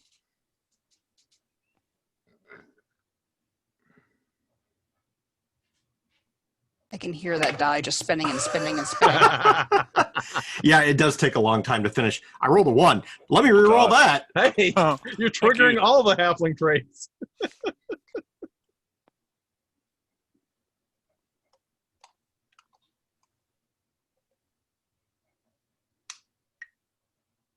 Okay, that's a 21. All right. So it's just Zindlane. Yeah. Which is ironic because Zindlane says don't look over the edge, and then you're the one who I looks look over the edge. and like the pit of your stomach just like drops. You are technically afraid. Hmm. So if anything happens while you're outside the tower and you can see this void underneath the tower, you will be at disadvantage. And you don't want to go any closer to the void, but that's kind of just logic. So you'll be okay when you can break line of sight and get in the tower, but right now you're at disadvantage on everything. I take like 3 steps back and stumble a little bit. Oh, yeah. Oh, yeah. Okay. All right. In we go. That's worse than last time. Whew. We should go into the tower. Yeah, we should go into the tower. What order are you going into the tower? I go first in case we run into something unsavory. All Yeah, right. I was about to say I volunteer Garland. Who's My next sword after is out. Garland? I want to get into the tower as quickly as possible. Okay. So I'm going to be second. I'll be right after him unless Morgan really wants to go ahead of me. Nope, I just seem to be the one to make up the rear. So Garland, you see this like crumbling ancient door in front of you, and it's got a pull ring. And do you open it up? Yep. Okay. You pull this open, and it kind of falls off of its hinge, and then the door just kind of like falls off and falls down into the void. Zindlane, you're about ready to like lose your whatever your last meal was, seeing that door fall. And I like try to scooch around Garland to get in the door first. And as soon as Garland sets foot in the tower, it moves.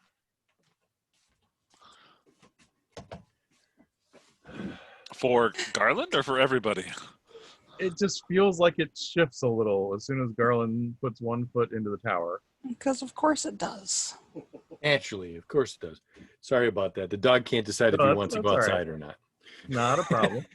Do you continue walking in? Yep. So each step, the tower shifts. It feels like it's shifting just a little bit based on your weight.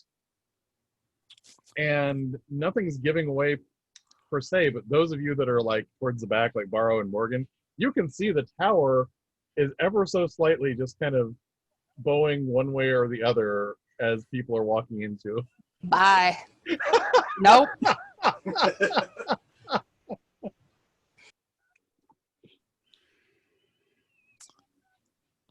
I know what a trap looks like. It's a trap. It's a trap. Oh, so Garland, do you continue walking in? Yep. You see stairs that circle around. Up we go. In for a penny, in for a pound. So, Barrow and Morgan, if you don't go in, you notice like as Garland is going up the stairs, it's kind of oddly, Zindlane, you feel better about this than you do looking down at the void underneath the Oh, this is so much better. This is giving me anxiety. I can tone it down if you need me to. Yeah, just a little bit. Okay. I'll have nightmares otherwise. Yeah, I was gonna say it's kind of reminding me of I had a fever dream as a kid after watching one of the Star Trek movies where they're in that like elevator shaft and there's like no gravity. Yeah, that caused me weird fever dreams. Oh yeah, I can definitely tone that back. That's not a problem. I want you guys to be comfortable. Yep.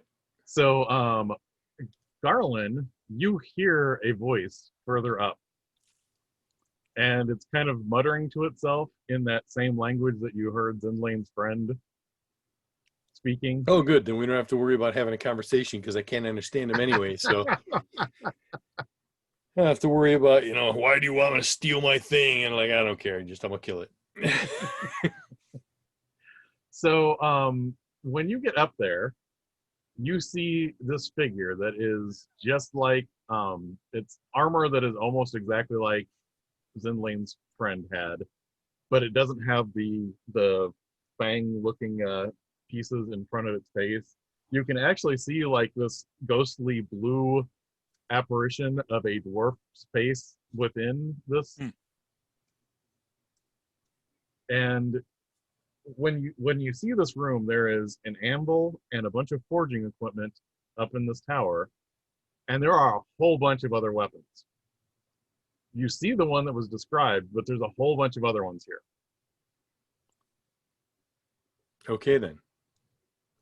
Zindlane, are you right behind him? Absolutely. I'm like on his heels. Yeah. Okay.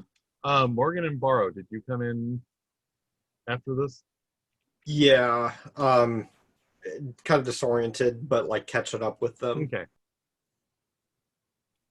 Yeah, I draw my shiny new rapier, and I am incredibly unhappy right now. So, Understandable. Zindlane, you actually can understand what this guy is saying. Yeah. What is he saying? And he's basically saying, there's not a single being left in reality that is worthy of my weapons. No one is worthy of my weapons, and it is sad. But I will kill them quickly so that they don't need to see the world fall apart. And then I will die happily with my weapons. I want to speak up and say, I am worthy of your weapons. What? Who says this? And like the rest of you are just hearing this. I, Zindlane of Avalon, am worthy of your weapons. I feel bad too because I did not listen to my great grandmother enough to roll out the German. Otherwise, I would totally be doing that right now. Nice. Yes, this being, I stand shoulder to shoulder with Garland when I say it. Yeah. this being looks at you and says, "Well then, if you're going to challenge me, then what weapon would you like to use in order to prove your worthiness to me?" No challenge is necessary. My worth is obvious. No, it is not. Pull my pistol and I fire it at him. Yes. All right. Go ahead and shoot first. That's amazing. I'm distracting him while Garland just pulls his shot off.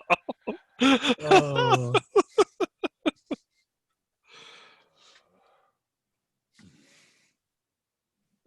It is very dishonorable of you, Garland. Whatever.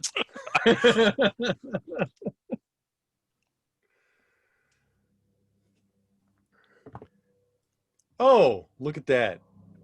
That'd be a 23. Ooh, yeah. That'll hit. For 4 points of damage. Oh. Not bloodied.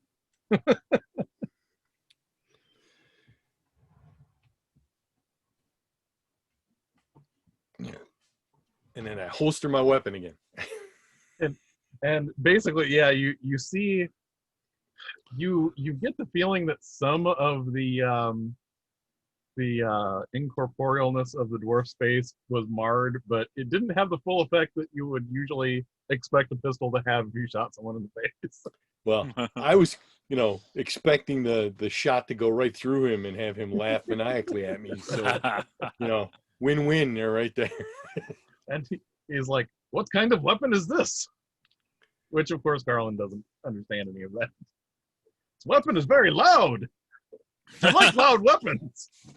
And then if he doesn't immediately react, I want to advance with my axe. Wait a minute. Your friend doesn't seem to understand civilized languages.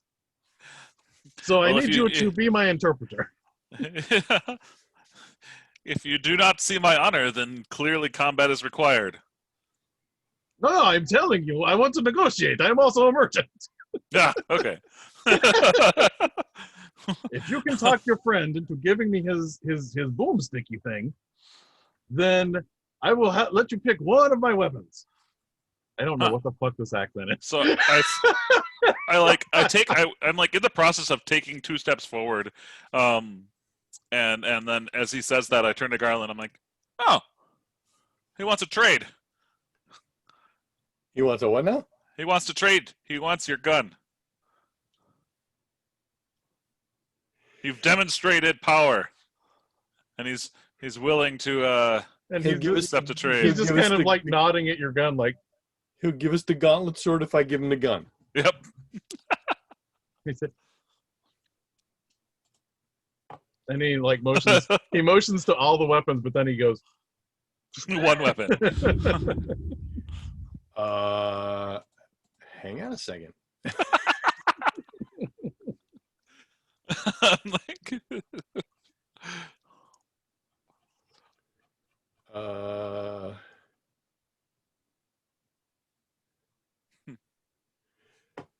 I love my gun, but how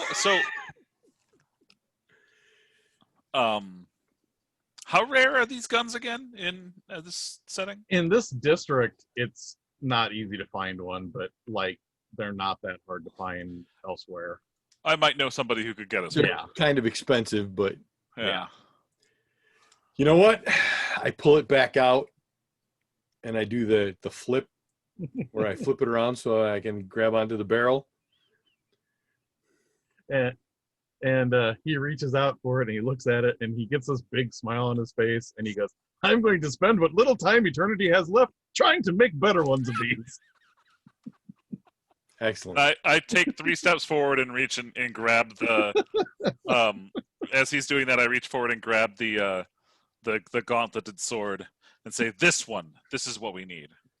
I'm going to look the guy right in the eye as he's gloating over my pistol, and I'm going to go, What is your friend saying? I don't understand. and I point to the sword that Zindlane just grabbed, and I point to another one. He wants a second. Oh, but I said there was going to be one weapon from my horde because you gave me one weapon. Boom! I'll translate you directly. I will translate his words directly. That thing's worth 2. So immediately after he says that, I say that weapon, that magnificent weapon, the boomstick, is worth 2 of your glorious weapons. 2 of your old and dusty weapons. But these are the best weapons ever created. They were. He says these are the best weapons ever created. That's when I pull out the bag of shot. Oh.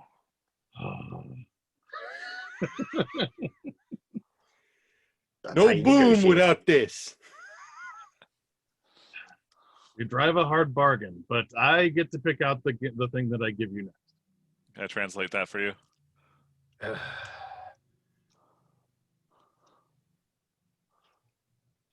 Oh, I want a sword. I want a fancy shadow sword. You're killing me. So coming up the stairs, do we just hear like grunts and shouts Yeah. and a shot goes off and more shouts? Yeah. Like you would if you were in a German shop and someone was negotiating. That's fair. Pick one. Show me what you're going to give me. And he He starts wants, looking, or yeah, you. he once wants you to see. He translate wants it. to see what you're offering. Yes.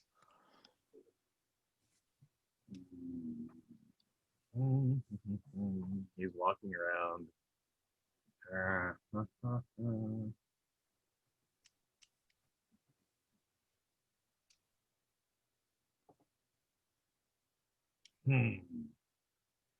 And he picks up a hand axe.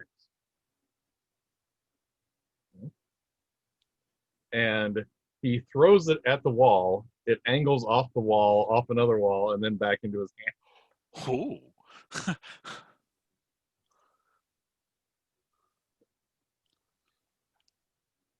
Did you want to make a counter offer? No. I hand him the bag of shot. All right, now you have to call these weapons by their proper names. Agreed. And he looks over at the gauntlet sword. Says, "That is the executioner." Perfect. That's kind of what we need it for. And he looks at the hand axe. He goes, "This one's name is Owl." Say again. All after insinuators. This one's name is Owl. I didn't understand what you said, but you were holding your ear, which is a universal signal for me to say this again. Did he say owl? Owl. O-W-L. Yep. OWL. Haven't you ever seen an owl like swoop down and grab a rabbit and just take it back up in the air? And I'll take his word for it. Apparently, the axe swoops out of the air and picks up mice.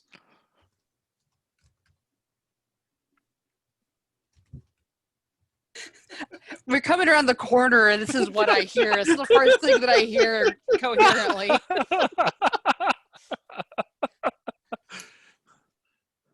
Morgan, my friend. Allow me to introduce you to. I didn't catch your name. Urban Haxon. Urban Haxon. Bless you. Farfignugan. Tuck the hand axe into my belt. I nod once to him. I turn to everybody else and go, "Let's get the fudge out of here." Wait, why has he got your pistol? Because I traded it for these weapons. We don't have to fight him. I mean, that's cool. I mean, we have no idea what we're up against if we fight this dude. He's partly incorporeal, so my bullet almost kind of went through him. So, but he was impressed with the boom. So, Boom shakalaka. okay, bye-bye. and he like waves the gun at you. All right, let's get out of here before he reloads it and tries to shoot me with it. Can we step right out of here, or do we need to go back to the alley? Basically the shifting does not really do as much in the tower, but you still have to walk to the base of it and go back to the arch that your friend Oh, created. Okay. Yeah, okay. When you get to the base of the tower, you hear boom. Nice place. Too bad we can't stay. Bye. And then you hear this. I like that guy. And a year from now, a bunch of friggin' nasty shadow creatures are going to come tearing out of a rift, all loaded with pistols, and they're going to wreak havoc on us. Because I was no just good thinking deed that- goes unpunished. That might be a Pistols are good doing necrotic damage. that might be a good gun for you after or when you need a replacement. He's just gonna create you your new shadow dagger, your shadow pistol. Soul So pistol. your friend is waiting by the archway and says, "Was it a terrible, horrible battle? Did my kinsfolk have to be ripped limb from limb?" Oh yeah, I shredded him. I Didn't leave anything. defer to Garland. Carlin still doesn't understand what he's saying. Yeah, I can't answer that because I didn't understand what he said. So Unfortunately, some of my kin didn't bond with the shadows the same way, and then their souls just started drifting away as poor wandering spirits instead of anchoring themselves in this reality. I choose not to answer him. I say, these weapons, these are fine weapons. Well, Your kind sure. knows their craft. Now, just remember though, if you need something augmented or you want something new and impressive, if you can just get me the vials of blood, I can work on these. But we don't need, we just need blood for new stuff. Got it. I think I understand. Yes, because I'll be, building from the where's- beginning. And Where's your forge? And he motions like deep into the city. Why didn't we just go to your forge? are we going to stand here? I don't and have any this weapons left over conversation from the. by this rickety bridge to nowhere? Can we Oh do this? yeah, let's go. Like so, I go through and I start parting the veil again with my elaborate motion. What are you doing? No, don't do that. And so all those of you that saw the ghost, Zindlane goes through first, and those of you that saw the ghost dwarf, you saw this looks like what you would expect a dwarf to look like. When once Zindlane is through, you swear you see like little tentacles in between some of the armor slits of his friend, which and they look like tentacles made out of shadows. So you're wondering exactly what he meant when he was talking about bonding with this plane to make himself more real. Oh shit! Because you're pretty sure dwarves don't usually have tiny shadow tentacles. Nope. Like, granted, they're generally mythical in this era, but still, shadow tentacles would have come up in the myth somewhere. Hey, at least it's not Erlig. Yeah, it could be worse. So you're back out in the alleyway, kind of floating on a crate.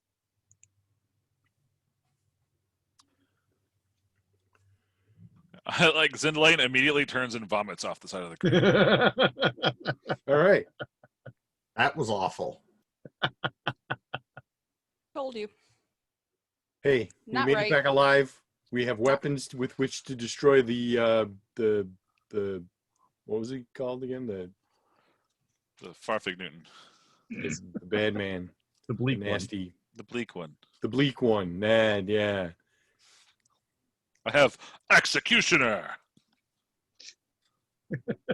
Don't make me pull out the owl. The what? That's gonna be one of my new favorite things to say when the friggin' brigand is in the alley trying to extort us for something. Don't make me pull out the owl. Don't make me pull out the owl. Well, and This hand axe is named Owl. And what's funny, like, you didn't notice it when he was bouncing it around the room, but the blade is kind of done to look like an owl's wing. That's Of course it is. Makes perfect sense. And now, just because I have to, I throw it and I wang it off a wall and see if it does its trick. Yeah, hopefully it still works. It goes bing, boom, and hits the ground. So yeah, first off, yeah, this is great. So first off, Shatters into 10,000 pieces. no, it flies and hits a wall and bounces off and goes into the water.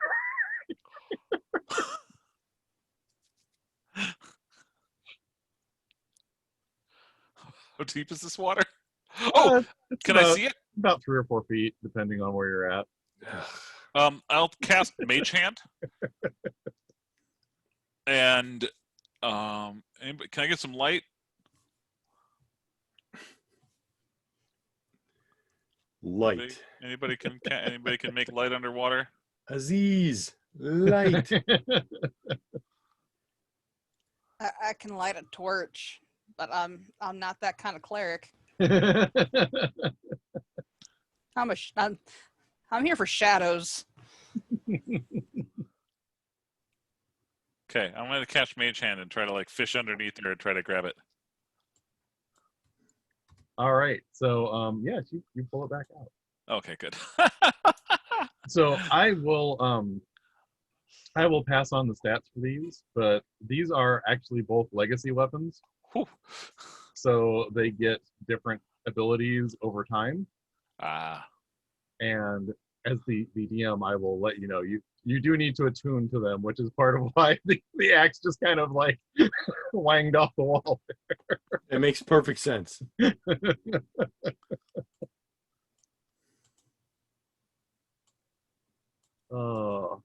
But yes, so is this a execution- artifact weapon or a sentient weapon? it's a legacy weapon. I'll explain it. In a Okay, bit. I'm just asking because I can't do Pact of the Blade on an artifact or sentient weapon. It's not an artifact. Technically, it is. It's not listed as an artifact. I know that. Okay. And But, it might be sentient. Okay. No, Okay. but Executioner is a Slayer weapon, and I will define that when we get a chance. And Owl is a rebound weapon.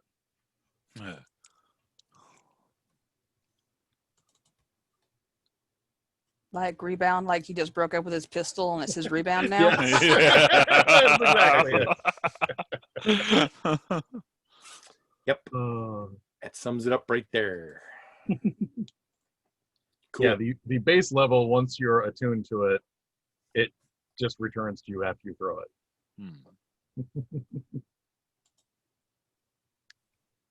Cool. And you're not sure what Executioner is made to kill, but it is made to kill a specific type of creature. Oh, okay. Well, if I need to attune to it to make it my pact weapon. Mm-hmm. To get my pact weapon bonus, so hopefully that'll. Cool. I'm excited. I'm like gonna like after I get the axe, I'm gonna like swish it around and like bang it against the wall. Yeah, good, excellent balance. So, what would all of you like to do now after your harrowing side journey here? You've fought and freed an angel and went to what is left of anything that is not the real world between here and the void. You've had an eventful day so far. I told you my friend wasn't pretend. Oh, he's definitely real. Ha ha! So what's with the tentacles? Tentacles? He got tentacles. He's a dwarf. Yeah. Yeah, and I never Maybe heard you about... saw his beard? I don't know if you've ever seen a beard before. Hair growing out of your face. No, this was definitely not that. I think you're imagining something. I think you're imagining things now.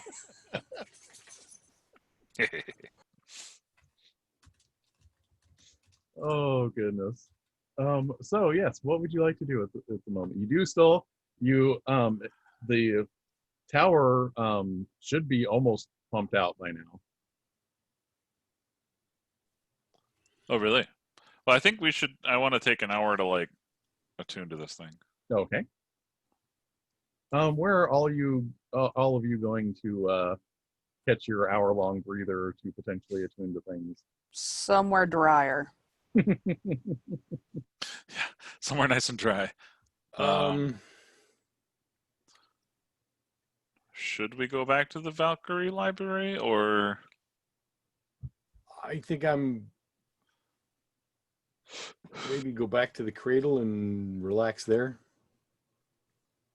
That might be better. That might be able to get some privacy there. Yeah, that's probably a good idea. Okay. So.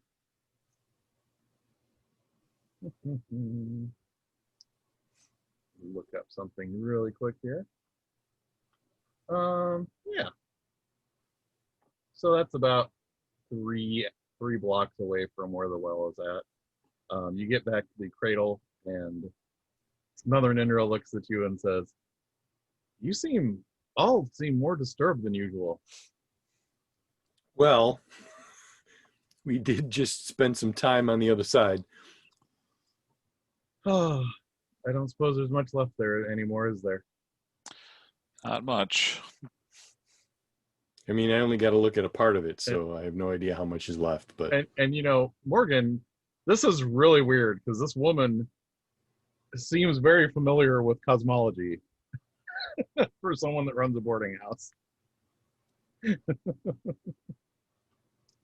Sometimes I really feel like I'm out of my depth with all of you.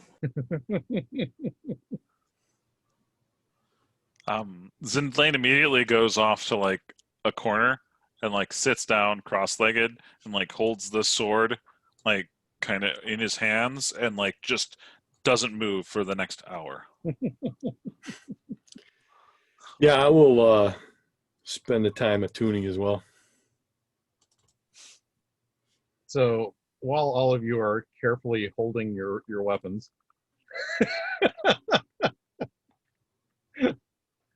so yes, to let you know the mechanical side of things, for right now, until you try and kill something, your Slayer weapon is just magical. It does not get a bonus against anything at the moment. Okay. But it is considered magical at the moment. And it's effectively a longsword? Yeah. Okay. And your rebound weapon is considered a +1 sword, +1 hand axe, but it returns to you if you use it as a ranged weapon. So while this is all going on, Mother Nindra catches you up on some gossip from the last few days. Did you hear about the poor apothecary shop? No. Everything that's above water got completely burned. Burned? Yes. That's not good. What happened? Yeah. Do you know those Order of Enlightenment people that were coming in from the northern neighborhoods? They have an issue with magic, and they consider alchemy a form of magic. And apparently, they decided to take it upon themselves to purify our district and set fire to the place. And the Griffins did nothing to dissuade this. Of course they didn't.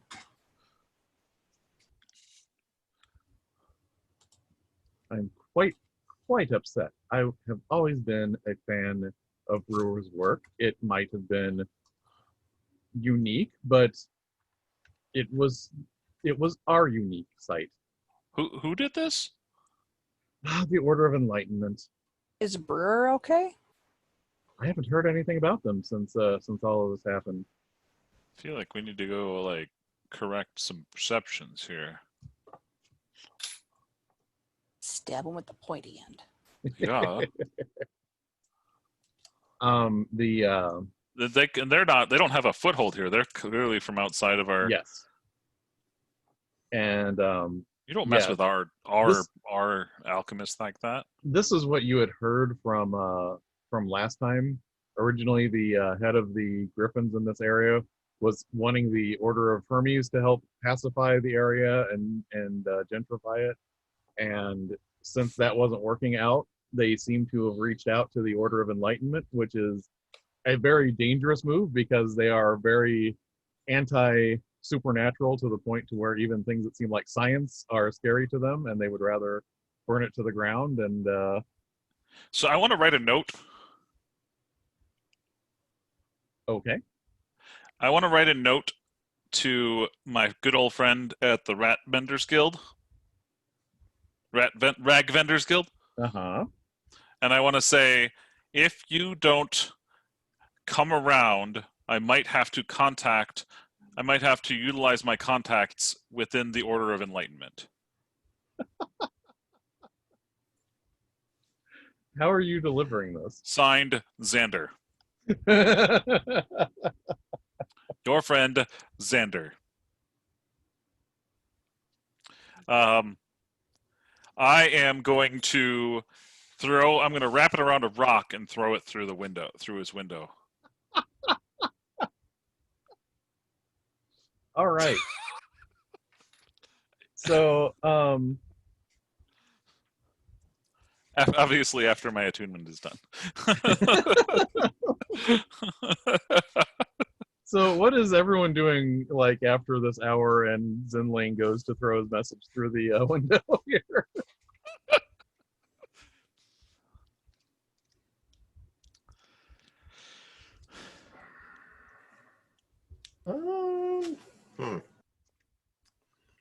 So yeah, probably while I'm doing that, because that'll probably take, a hot minute. I love this is fun. Okay,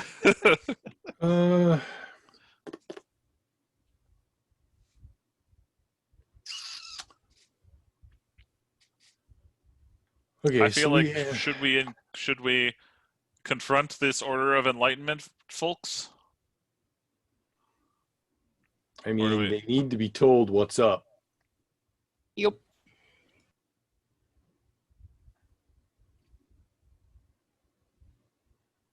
So, Baro, are you out somewhere visible to the street?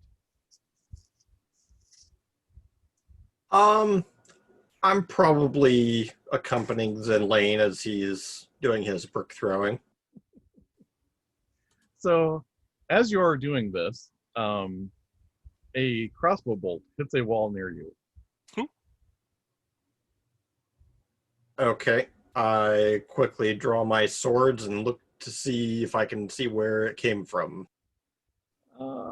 Give me a perception check with disadvantage.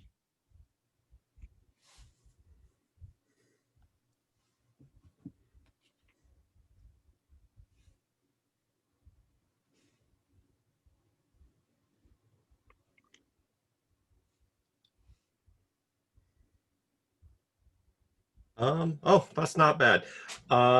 It will be, where's my perception? 18. So you see a figure on, basically it's on the roof. Let's see, where the location line, neighborhood. So let's see, you are by the rag members. So yeah, it's on the roof of the moat house.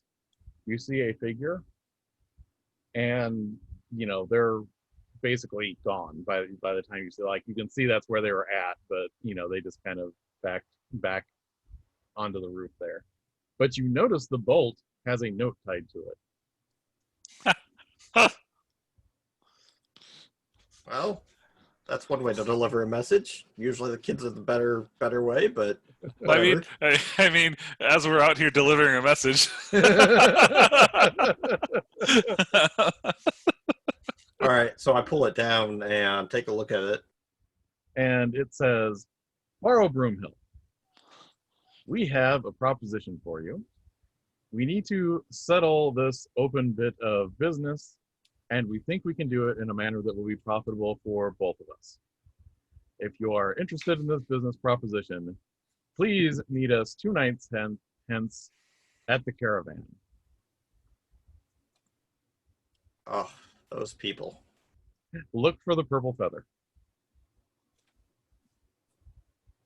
Oh boy, looks like I've got an appointment. Everything okay? Well, somebody looking for some sort of business arrangement. No idea what that means, but I guess I'll find out. Do you let me? I'm going to try to read it over your shoulder. I just kind of pass it up to you. Just whatever. We should probably now that we've delivered our message, we should probably leave. Yeah, it's not a bad idea. You notice there are some more intimidating people that are in the general vicinity of the Ragmender's shop than he's never had these people just like milling around, but it looks like he's got some hired muscle like near the shop right now. Good. And when they hear the crash, they start scanning the streets. Yeah. Well, hopefully we got out of there without actually being seen. But Yeah, whatever. this alleyway. Let's go. I dressed as Xander anyway, so.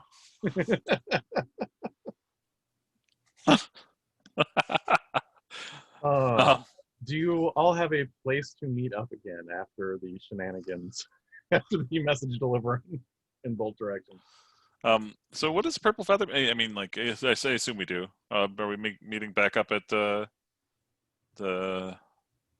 Where are you all going, Garland and Morgan? Well, I think we should all stick together because, Okay, so you're probably just like right around the corner from our delivery. yeah. I would not have gone along for that. I would have been quite upset at Zindlane throwing rocks through a local establishment. But I mean, I told you what I'm doing, right? Like, we need to band together to oust these snooty nobles from tinkering with our space. Morgan would be quite upset about this whole thing. So Well, if you want to share that information with her, that is your call. I mean, if you, yeah, this is my method. Sometimes the end justifies the means. It's not really a thing in this game, but if I were playing a different game, I would be saying I had started a clock after you. Right. Yeah. And Morgan, I was just going to let you know, if you check in where you're at, basically,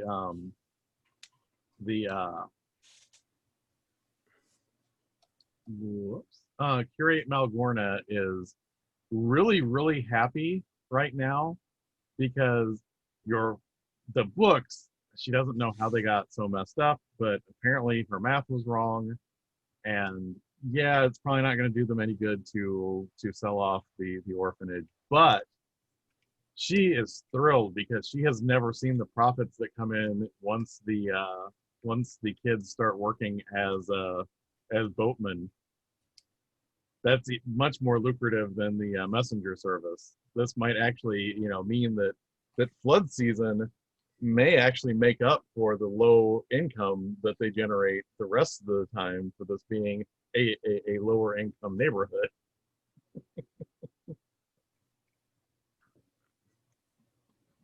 She's still very focused on just profitability, but at the very least, she's not trying to hire out the children to any other people at the moment. Well, small blessings. And I think I'm trying to figure out who the best person to notice this. But I am going to say, Garland, would you have been anywhere near where the tower is being pumped out? Yeah, I mean, I could have swung by there a little bit just to check the progress. Very briefly, for all of the brotherhood of excavators that are here, that are pumping out this thing, you see someone in a little bit nicer uniform that has left. And out of the corner of your eye, she looks a lot like the description that you got from the angel.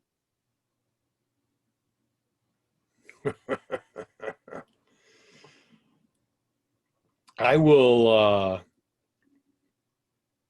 linger a bit and try and get a better look. All right. Give me a stealth check. I could do that. I could totally do that. I could do that better. But that's a 12. Okay.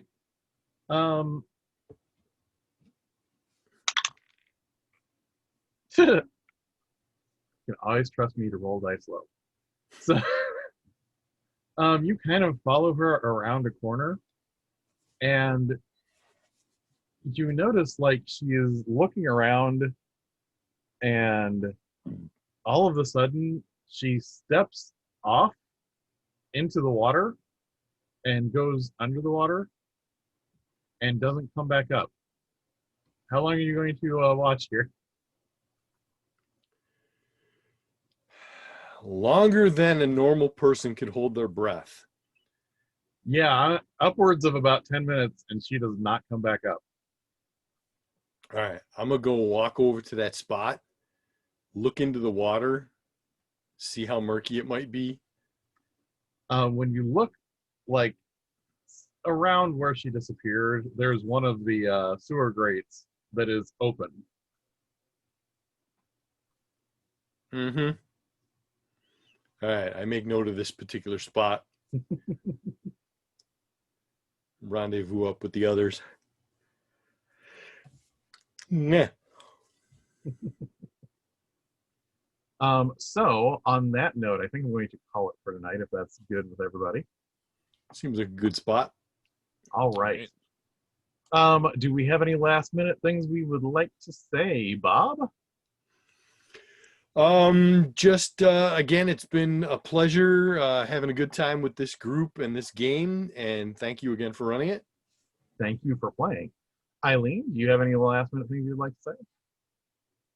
Remember, only you can prevent forest fires and gender reveal parties. Yes. Gator, do you have any wisdom to lay on us here at the end?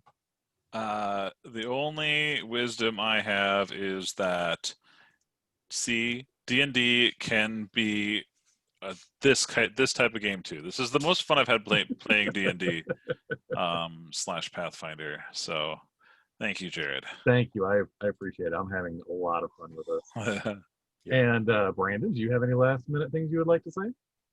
I think I've said it on Twitter, I've said it on Facebook, but yes, I really enjoy this game, and I do feel that Jared is one of the best GMs I've ever played with.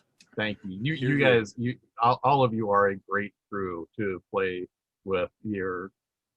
I love all your characters. I love the stuff that you feed me. I couldn't run a good game if you weren't all giving me great material to work with. So thank all of you. If you're listening or watching, make sure that you vote. Black Lives Matter, Trans Lives Matter. Let's just try and turn this year around and not be a shit show anymore. And thank you, everybody. And